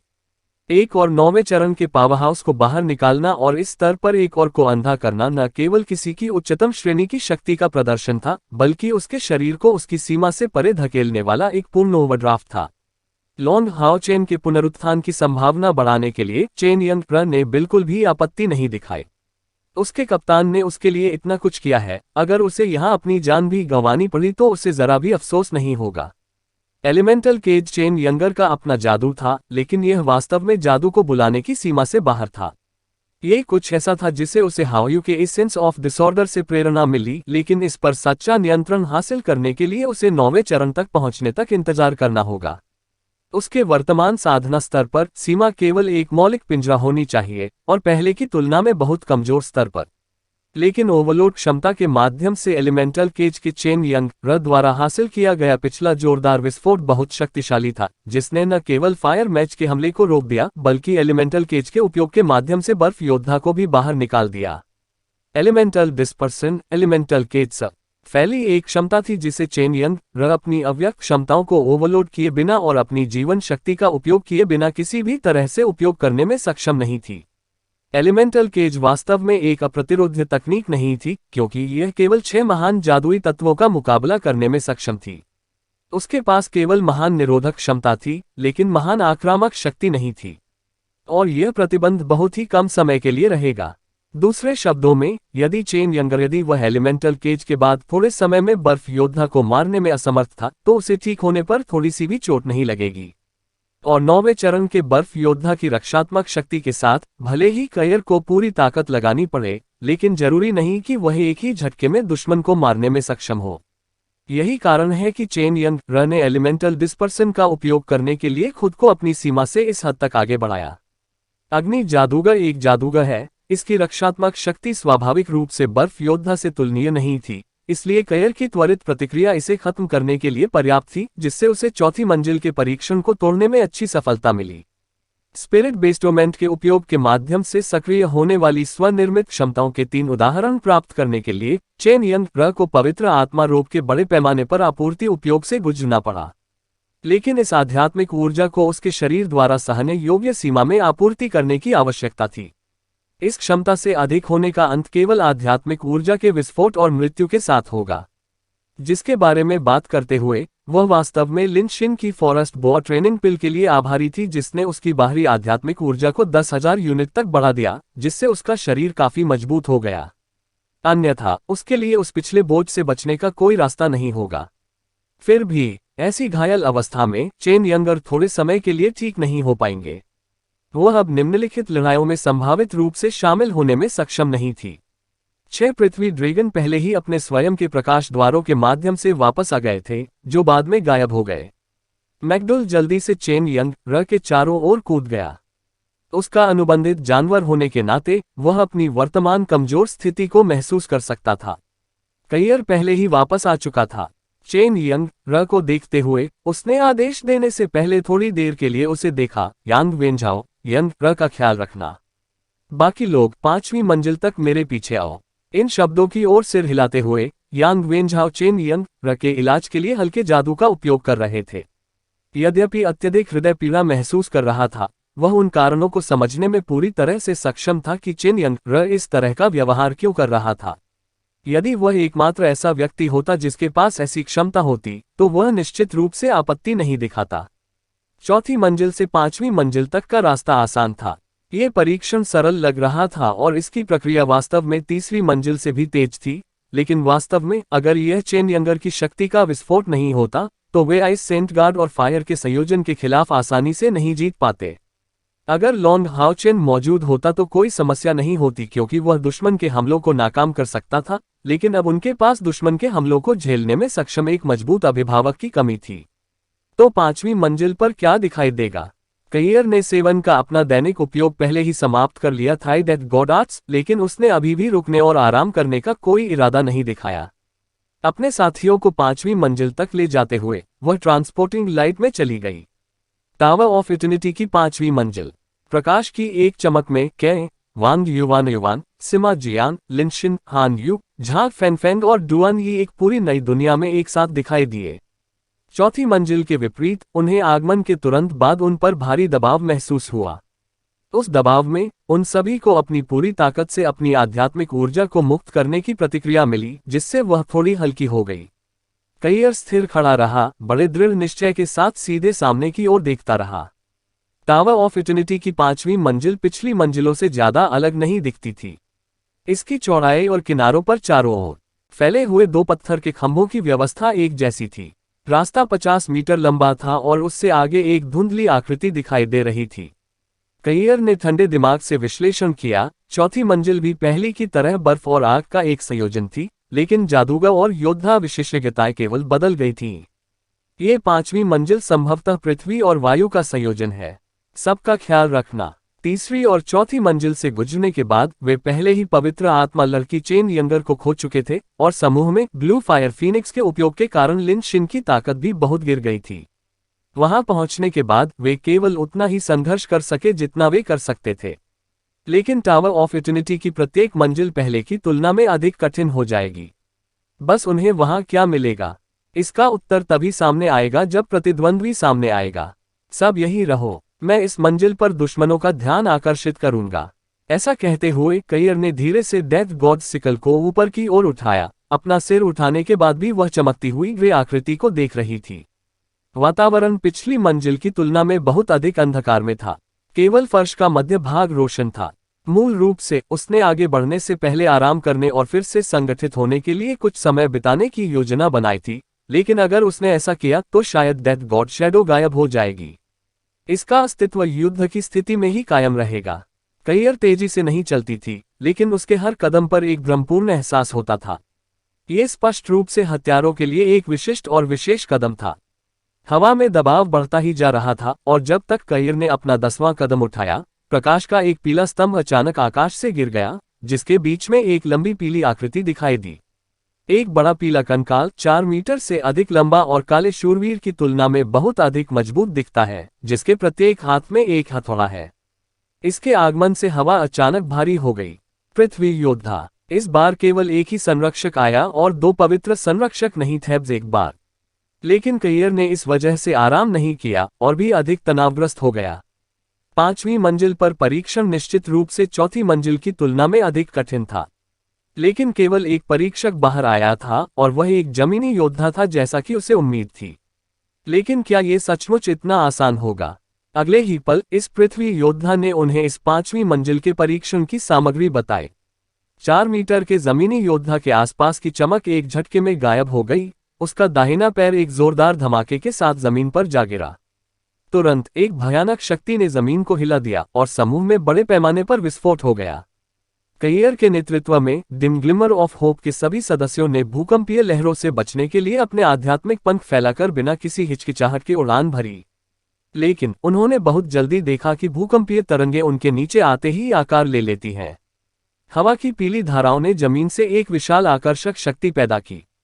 यहां तक कि कइयर, जिसकी खेती सबसे अधिक थी, तुरंत वापस जमीन की ओर खींच लिया गया।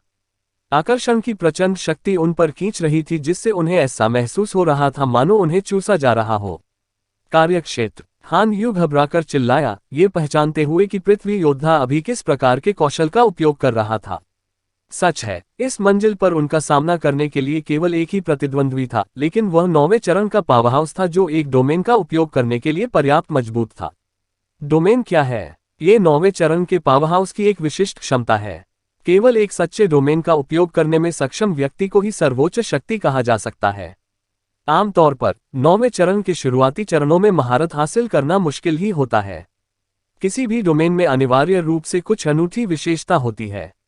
यहां तक कि एक ही तत्व की दो शक्तियों का भी संभवतः एक समान डोमेन नहीं हो सकता है।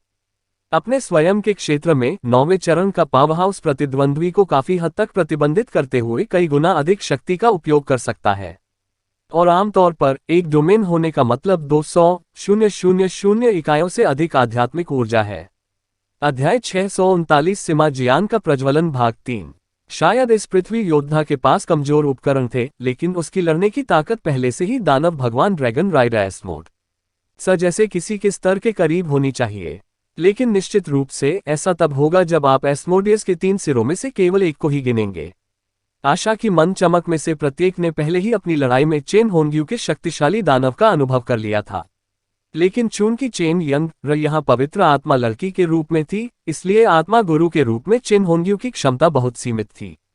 लेकिन अभी वे एक कंकाल योद्धा का सामना कर रहे थे जो पृथ्वी के मौलिक डोमेन का उपयोग कर रहा था। दूसरे शब्दों में, एक प्रतिद्वंद्वी फायर और आइस एलिमेंटल सेंट गार्जियंस के पिछले संयोजन से भी अधिक शक्तिशाली है। जो सभी ने अनुभव किया इस पृथ्वी डोमेन से जुड़ी अल्ट्राग्रेविटी और स्वैम्प तकनीकें थीं। भले ही इस योद्धा ने हमला नहीं किया हो, उसके दलदल का लगातार प्रभाव उन्हें नष्ट करने के लिए पर्याप्त हो सकता है। लेकिन इसके अलावा ये योद्धा कैसे शांत रह सकता था? अपने डोमेन को सक्रिय करने के बाद पृथ्वी योद्धा आगे बढ़ा। उसका शरीर चमक रहा था, अनगिनत रोशनी निकाल रहा था और उसके धड़ पर हीरे जैसी सामग्री से बना कवच दिखाई दे रहा था। पृथ्वी अपनी बेहतर रक्षा के लिए व्यापक रूप से जानी जाती है और इसमें कोई संदेह नहीं है कि इस पृथ्वी योद्धा के पास इस संबंध में उच्च शक्ति थी। उसने अपने बड़े हथौड़े को उठाकर कैयर पर घुमाया। कैयर ने अचानक एक चीख निकाली। उसकी बहरा कर देने वाली आवाज एक तेज कांटे की तरह योद्धा की आत्मा में चुभ गई। मस्तिष्क को भरने वाली राक्षसी ध्वनियां। इसी बीच अचानक उनके शरीर में मायावी आभा आ गई। मस्तिष्क को भरने वाली राक्षसी ध्वनियों के प्रभाव से पृथ्वी योद्धा का हथौड़ा बहुत धीमा हो गया। कैयर ने इस तरह की देरी का फायदा उठाते हुए अपने डेथ गॉड सिकल से उस बड़े हथौड़े पर हल्के से प्रहार किया और पीछे हटने का अवसर जब्त कर लिया। हालांकि इस पृथ्वी योद्धा की ताकत वास्तव में एक भयानक चीज थी। कैयर ने उस पर लगातार 3 प्रभाव महसूस किए और दबी दबी का राह निकाली। लेकिन अंत में वह अपने साथियों से कुछ दर्जन कदम की दूरी पर पीछे हटने में सफल रही। आत्मा संग गोलियां। कैयर जोर से चिल्लाया और कुछ पल के लिए उसने डेथ गॉड के सिकल को घातक छाया की ओर इशारा किया। उसके शरीर से तुरंत ही एक जबरदस्त मारक आत्मा फूट पड़ी। कुछ हद तक पृथ्वी तत्व प्रतिद्वंद्वी से निपटना सबसे कठिन प्रकार था। कठिनाई पृथ्वी योद्धा की रक्षात्मक शक्ति और शक्तिशाली शक्ति में है, और सबसे बढ़कर इस डोमेन के अस्तित्व में है। भले ही चेन यंग के पास अभी भी लड़ाई जारी रखने के लिए पर्याप्त ताकत थी, फिर भी पृथ्वी योद्धा को नियंत्रित करने के लिए एलिमेंटल केज पर निर्भर रहने से उसके हमलों को संयम की छोटी अवधि के भीतर समाप्त करने के लिए पर्याप्त समय नहीं मिल सका। लेकिन ठीक इसी समय एक लंबा व्यक्ति अचानक कैयर के सामने खड़ा हो गया और दृढ़ संकल्प के साथ चिल्लाया, उप कप्तान, मुझे ये करने की अनुमति दें। एकमात्र व्यक्ति जो कैयर के सामने खड़ा था वह सिमाजियान थी। जैसे ही वह स्पिरिट बाइंडिंग आध्यात्मिक गोलियां लेने के लिए चिल्लाया, कैयर ने पहले ही एक ले ली थी। और इस बार जमीनी योद्धा पहले से ही आ रहा था। बाल भर के हमले से बचते हुए उसने तुरंत डेथ गॉड सिकल को छोड़ दिया और अपने दोनों हाथों को सिमाजियान की पीठ में दबा दिया। इस बीच कैयर की पीठ पर वांग युवान, हान यू, झांग फैंग फैंग, लिनशिन और डुआन यी सभी उसी क्षण जुड़े हुए थे। डुआन यी की गोली सीधे लिनशिन से उसके मुंह में डाली गई थी। उनमें से 7 ने तुरंत एक सप्तकोण बनाया जिसमें सिमाजियान सबसे आगे थी। गेंद प्रकाश ऊर्जा उसके सिर के ऊपर उठी, जिससे एक बड़ा विस्फोट हुआ क्योंकि उसने योद्धा के हथौड़े की नीचे की ओर गति को बलपूर्वक रोक दिया। जब 7 लोगों ने स्पिरिट बाइंडिंग पिल्स का सेवन किया तो उनके शरीर में तीव्र झटके आए और उनके शरीर जोर जोर से हिलने लगे। सामने सिमाजियान का शरीर उग्र लाल और सोने की चमक में चमक रहा था। स्कारलेट ड्रैगन कवच से रक्षा को बढ़ावा मिला और सोल बाइंडिंग चेन के प्रभाव। भले ही वह स्पिरिट बाइंडिंग पिल्स के प्रभाव के पूरा होने के तुरंत बाद किया गया हो, फिर भी इस हिट को लेने से कुछ नुकसान हुआ। हालांकि एनर्जी बॉल ऑफ लाइट वास्तव में एक महाकाव्य स्तर का हथियार कहलाने का हकदार है। स्मैश, डिस्ट्रॉय और ट्रिपल ब्लास्ट की शक्ति तुरंत हथौड़ों के खिलाफ बढ़ गई, जिससे योद्धा को 2 कदम पीछे हटने के लिए मजबूर होना पड़ा। तुम्हारे पिता हर चीज से तुम्हारे विरुद्ध युद्ध करने जा रहे हैं। सिमा जियान की आंखें खुली हुई थीं, उसके शरीर की मांसपेशियां तेजी से उभरी हुई थीं। उनसे एक अतुलनीय और निर्भय सहनशीलता का अनुभव हुआ। बकवास, तुम नहीं कर सकते।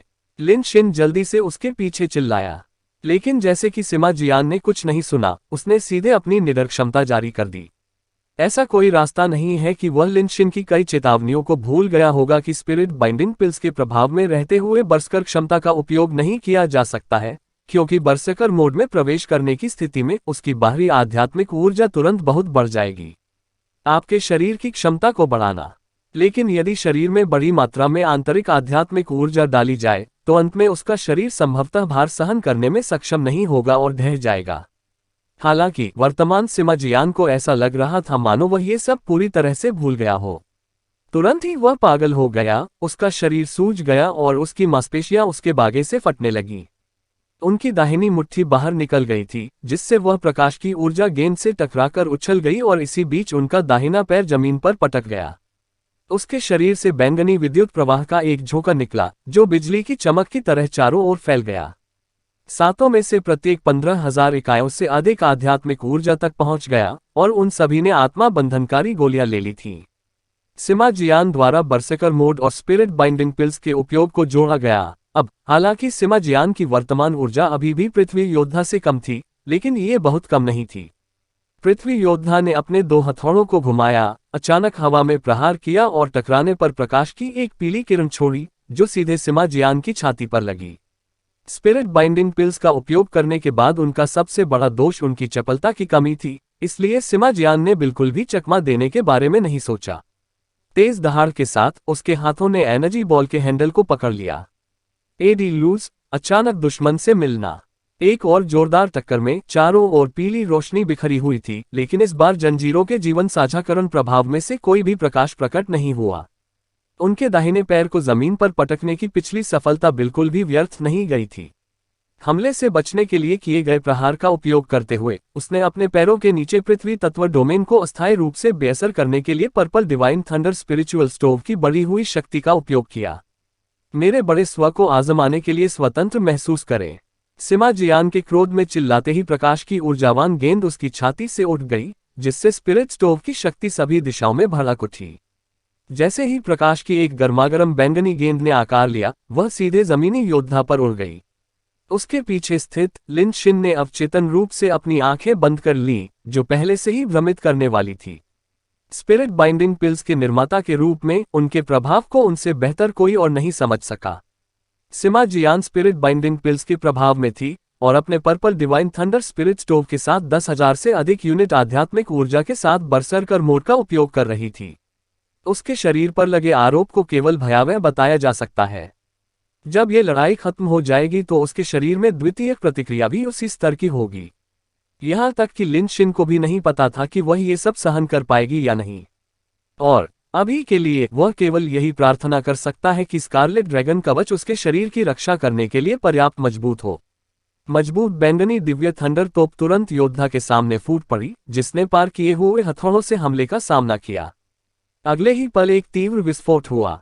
जैसा कि अपेक्षित था, गड़गड़ाहट पृथ्वी के खिलाफ बहुत प्रभावी नहीं थी, लेकिन ऐसा केवल तभी होगा जब हम मौलिक समानता के बारे में बात कर रहे हों। सिमा जियान के purple divine thunder spirit stove में अपनी गड़गड़ाहट की तात्विक शक्ति के अलावा भयानक विस्फोटक शक्ति भी थी। जब उन्होंने पैंथर डेमन गॉड ऑक्सरे का सामना किया, तो purple divine thunder spiritual stove का एक साधारण उपयोग भी उसे पीछे हटाने में सक्षम था। हालांकि ये पृथ्वी योद्धा अपने डोमेन का समर्थन प्राप्त करने के अलावा निश्चित रूप से ऑक्सरे से भी अधिक मजबूत था, लेकिन सिमा जियान की उन्नत पर्पल डिवाइन थंडर तोप दोगुनी से भी अधिक मजबूत थी। टकराना। पास में हुए एक भयानक विस्फोट ने डिम ग्लो ऑफ होप के सदस्यों का पूरा ध्यान खींच लिया, क्योंकि पृथ्वी योद्धा 4 कदम पीछे धकेल दिए जाने के बाद पीछे की ओर गिर गया। उसकी बाहों में हथौड़ों की जोड़ी पहले ही टूट चुकी थी और उसका पूरा शरीर बैंगनी रोशनी से घिरा हुआ था। उसके पीछे हटने की प्रक्रिया किसी नशे में धुत होकर गिरने के दृश्य जैसी लग रही थी। यद्यपि शक्तिशाली विस्फोट बल पृथ्वी योद्धा के शरीर को सुन्न करने में विफल रहा, लेकिन इस पर्पल डिवाइन थंडर तोप की शक्ति ने पृथ्वी योद्धा की आत्मा की आग को प्रज्वलित कर दिया। जमीनी योद्धा स्थिर खड़ा रहेगा। सिमा जियान ने एक बार फिर दहाड़ते हुए प्रकाश ऊर्जा की गेंद को अपने सिर के ऊपर 3 बार घुमाया और फिर उसे जोर से बाहर फेंक दिया। उसके पीछे के साथियों ने इसे नहीं देखा, लेकिन अभी सिमा जियान की दोनों आंखें पहले से ही खून से लाल थीं और एक समान रक्त लाल किरण श्रृंखला से गेंद तक फैल रही थी। बलिदान, एक शूरवीर का कौशल। यह एक ऐसा कौशल है जिसका उपयोग लॉन्ग हाओचेन ने सिर्फ एक बार नहीं किया था। मूल रूप से पुजारियों को इस तरह के कौशल का उपयोग करने में सक्षम नहीं होना चाहिए, लेकिन सिमा जियान कोई साधारण पुजारी नहीं बल्कि एक अनुशासनात्मक पुजारी थी, और यह बलिदान कौशल कुछ ऐसा था जिसे सिखाने के लिए उसने लॉन्ग हाओचेन से विनती की थी। वर्तमान स्थिति में सिमा जियान ने उससे अपने शरीर के लिए इस लड़ाई के परिणाम के बारे में जरा भी नहीं सोचा। उसके दिमाग में केवल दानव देवता सम्राट के हाथों लॉन्ग हाओचेन की मृत्यु की यादें उभरती रहीं। वह लॉन्ग हाओचेन का अनुचर शूरवीर था और वह उस समय तक उसकी थोड़ी सी भी मदद करने में सक्षम नहीं था। सिमा जियान लॉन्ग हाओचेन से काफी बड़ा था, लेकिन जब से ये दानव हंट स्क्वाड बनाया गया था, वह पूरे दिल से इसका पालन कर रहा था। उनके दिल में हाओचेन न केवल उनके कप्तान थे बल्कि एक बड़े भाई भी थे। अपनी टीम की आत्मा और आधारशिला होने के नाते लॉन्ग हाओचेन ने कई बार उस टीम की उग्र भावना के रूप में काम किया था। सिमा जियान के पास अब केवल एक ही विचार था, और वह था अपने कप्तान को बिना किसी कीमत पर पुनर्जीवित करने का मार्ग प्रशस्त करना। चूंकि चेन यंग र जैसी लड़की ने ऐसा करने का साहस किया, तो वह बलिदान देने से पहले कैसे पीछे हट सकती थी। स्पिरिट बाइंडिंग पिल्स के प्रभाव में भी सिमा जियान समझ गई कि उसके पास जीतने का ज्यादा मौका नहीं है, लेकिन स्पिरिट बाइंडिंग पिल्स का केंद्र बिंदु बनने की जिम्मेदारी उठाते हुए वह अभी भी वहीं खड़ा था। मेरे विचार थे, यदि यह चलता रहा तो इसका अंत केवल हार में हो सकता है। प्रभुत्व के चलते जमीनी योद्धा कोई ऐसा व्यक्ति नहीं है जिसके खिलाफ वह जीत सके, इसलिए उनकी रणनीति जमीनी योद्धा को तुरंत मारने के लिए अभूतपूर्व तीव्रता का हमला शुरू करने की थी। अध्याय 640 आत्मा की विशाल ढाल का अवतरण भाग 1। 3 बार घूमने के बाद ऊर्जावान प्रकाश की गेंद नीलम रंग में बदल गई थी। इससे निकलने वाली भयानक बिजली में एक पारभासी अनुभूति थी और इसमें खून की वास्तव में निर्दयी दुर्गंध थी। जैसे ही मीटर व्यास वाली एनर्जी बॉल ऑफ लाइट उड़ती हुई आई, सिमा जियान ने बड़ी मात्रा में खून उगल दिया। एक तेज खांसी के साथ जैसे ही उसने खून थूका, उसका स्कारलेट ड्रैगन कवच अचानक टुकड़ों में बिखर गया। एक जोरदार धमाके के साथ उसका जख्मी ऊपरी शरीर सामने आ गया। बम बूम! पीछे हटने वाले जमीनी योद्धा पर ताकत से बमबारी की गई सिमा जियान की पूरी आर और प्रकाश की ऊर्जावान गेंद की ताकत। बड़े हथौड़ों की जोड़ी टूट गई और तुरंत गेंद ने उसकी छाती पर निशान छोड़ दिया। Bang bang bang bang bang bang bang bang bang bang bang bang bang bang bang. जादुई तोपों की गोलियों की तरह बार बार होने वाले 12 विस्फोट गूंज रहे थे। इन 12 धमाकों के बीच जमीनी योद्धा का शरीर जोर से हिल गया। एक भी आवाज के बिना उसके शरीर में दरारें और भी अधिक फैल गईं, क्योंकि दरारें कई गुना बढ़ गईं। अंतिम प्रतिध्वनि के समय पृथ्वी योद्धा का शरीर पहले ही जलकर राख हो चुका था। वह अपने स्वामी के प्रति वफादारी का एक शब्द भी अदा नहीं कर पाया, जो कयर की छाती पर शाश्वत मेलोडी की ओर एक पीली रोशनी के शॉट में बदल गया। खाए जैसे ही पृथ्वी योद्धा ढह गया, सिमा जियान भी ढह गई और कयर के नीचे एक बड़ी दुर्घटना के साथ जमीन पर गिर गई। उसका ऊपरी शरीर खूनी घावों से ढका हुआ था। तत्काल निडर मोड समाप्त होते ही वह एक रक्तमानव में बदल गया। प्रकाश की 2 चमक लगभग एक ही समय में सिमा जियान के शरीर पर गिरी, जो डुआनगी और झांग फैन फैन के सेंट प्रोटेक्शन से आ रही थी। जैसे ही उन दोनों ने ये तात्कालिक जादू छोड़ा, उन्होंने तुरंत उच्च स्तर के उपचार जादू का जाप करना शुरू कर दिया। हान यू सिमा जियान के पक्ष में आया और उपस्थित सभी लोगों को उनकी आध्यात्मिक ऊर्जा को पुनः प्राप्त करने में मदद करने के लिए अपना ब्लेसिंग लाइट स्पिरिट स्टोव जारी किया। लिन शिन ने एक कदम आगे बढ़ाया, सिमा जियान के गिरे हुए शरीर को पकड़ा और उसकी चोटों का निरीक्षण करने से पहले उसके मुंह में गोलियां डाल दी। लिन शिन की छाती पर लेटे हुए सिमा जियान की छाती तेजी से हिल रही थी, क्योंकि उसके मुंह, नाक और कान से लगातार खून बह रहा था। लेकिन खून से लथपथ होने के बावजूद उनके चेहरे पर मुस्कान थी। मैंने किया, उपकप्तान। मैं बाकी सब आप पर छोड़ता हूं। संभव, महारत, पवन ऊर्जा, ध्यान रखना। ठीक पहले, ये प्रतिद्वंद्वी शक्ति प्रकृति के तत्व से युक्त। हमें पुनर्जीवित करना चाहिए बॉस। जैसे कि ये उसका वसीयतनामा था, सिमा जियान ने ये शब्द तब कहे जब उसका शरीर पूरी तरह से कांप रहा था। संयोग से डुआन यी और झांग फैन के उच्च स्तरीय जादू उसके ठीक बाद क्रमिक रूप से पूरे हुए, जिससे उसका चोटिल शरीर ठीक हो गया। सतह पर चोट के निशान आसानी से ठीक हो गए, लेकिन अंदरूनी घावों को ठीक करना इतना आसान नहीं था। कैयर सिमा जियान के सामने घुटने टेक रही थी, आंसुओं को बहने से रोकने के लिए अपने होठों को कसकर दबा रही थी। वह अब पूरी टीम की लीडर थी और इस तरह उसे मजबूत रहना था। धन्यवाद सीमा। सिमा जियान का पूरा शरीर कांप रहा था, धीरे धीरे उपचार जादू की एक शांत स्थिति में प्रवेश कर रहा था, लेकिन इस बीच उसकी जीवन शक्ति मंद और मंद होती गई। वांग युवान ने लिन शिन का कंधा पकड़कर उससे पूछा, जल्दी करो, चीजें कैसी हैं? लिन शिन ने अपने दांत कसकर भींच लिए और वांग युवान के सवाल का कोई जवाब नहीं दिया और सिमा जियान के मुंह में डालने के लिए अन्य गोलियां निकाल ली। अभी सिमा जियान पहले से ही बेहोश थी और वह उन्हें खुद से निगल नहीं सकता था।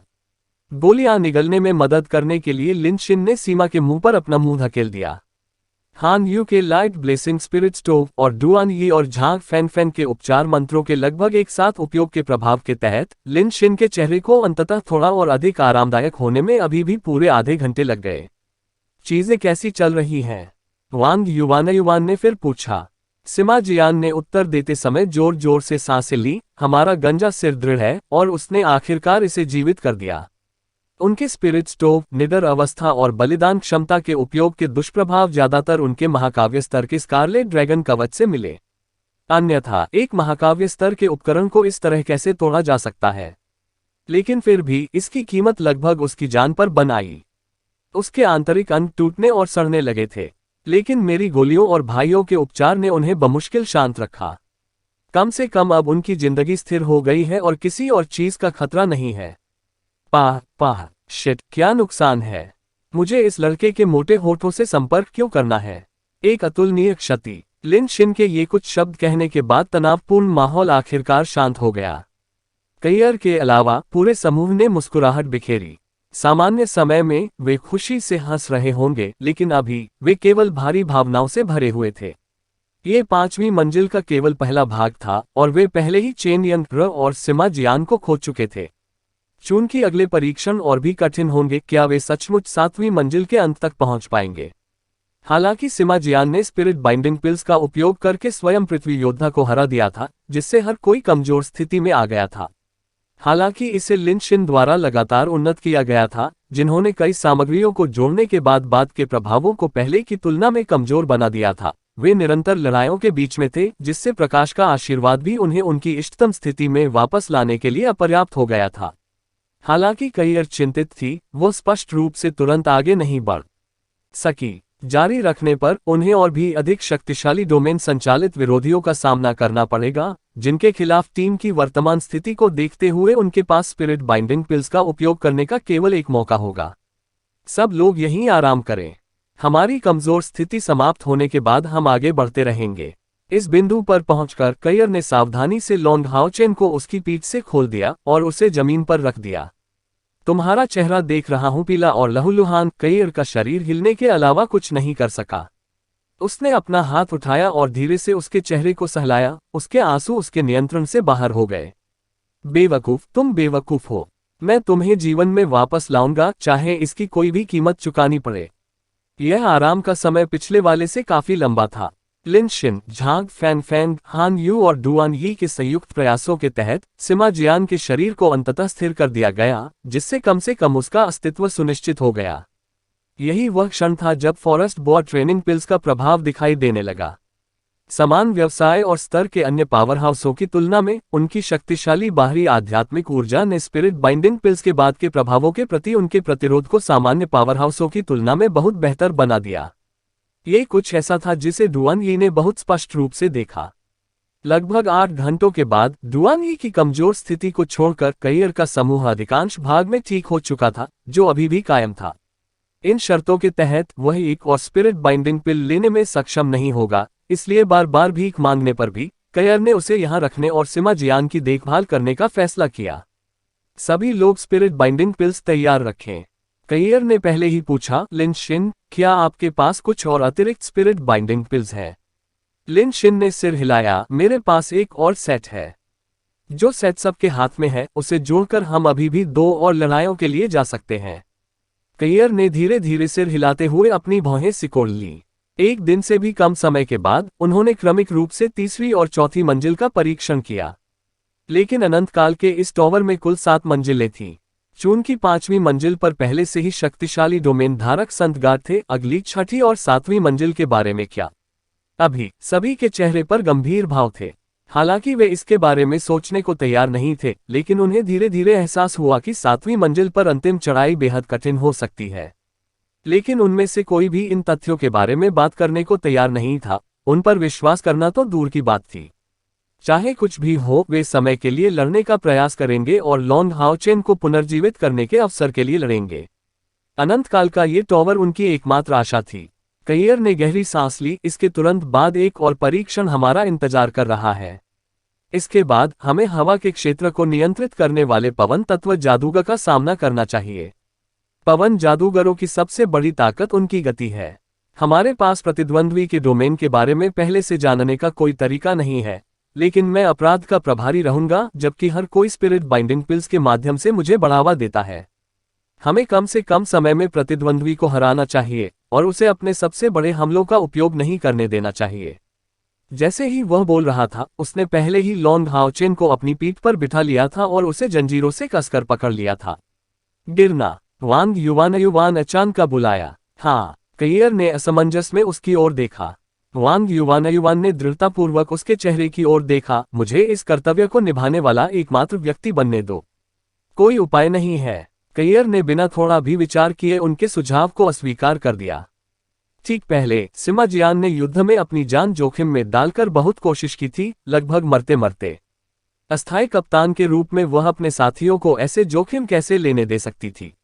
इसके अलावा टीम में सबसे मजबूत वह थी। वांग युवान ने कैयर के कंधों को पकड़ लिया, उसके चेहरे के सामने आकर, कैयर, मेरी बात सुनो। हम एक टीम हैं और कप्तान को पुनर्जीवित करना अकेले आपका काम नहीं है। यंग, एयर और सिमा ने पहले ही अपना सबसे बड़ा शॉट ले लिया है, इसलिए अगला स्थान मुझे होना चाहिए। मैं इसे बनाने के प्रति आश्वस्त हूं, क्योंकि स्थानिक विशेषता वायु तत्व की कमजोरी है। इसके अलावा हर किसी की तरह मेरी अपनी गुप्त चालें हैं। मैं बहुत आश्वस्त हूं। कैयर ने फिर भी अपना सिर हिलाया। युवान, मुझे पता है कि आपका मतलब अच्छा है, लेकिन मेरे पास आपसे बड़े अवसर हैं। वांग युवान ने अचानक भावनात्मक प्रतिक्रिया दी। मुझे पता है कि आपके पास मुझसे बड़े अवसर हैं, लेकिन क्या आपको विश्वास है कि आप दुश्मन को हराते समय सुरक्षित रह पाएंगे? नहीं, तुम नहीं कर सकते।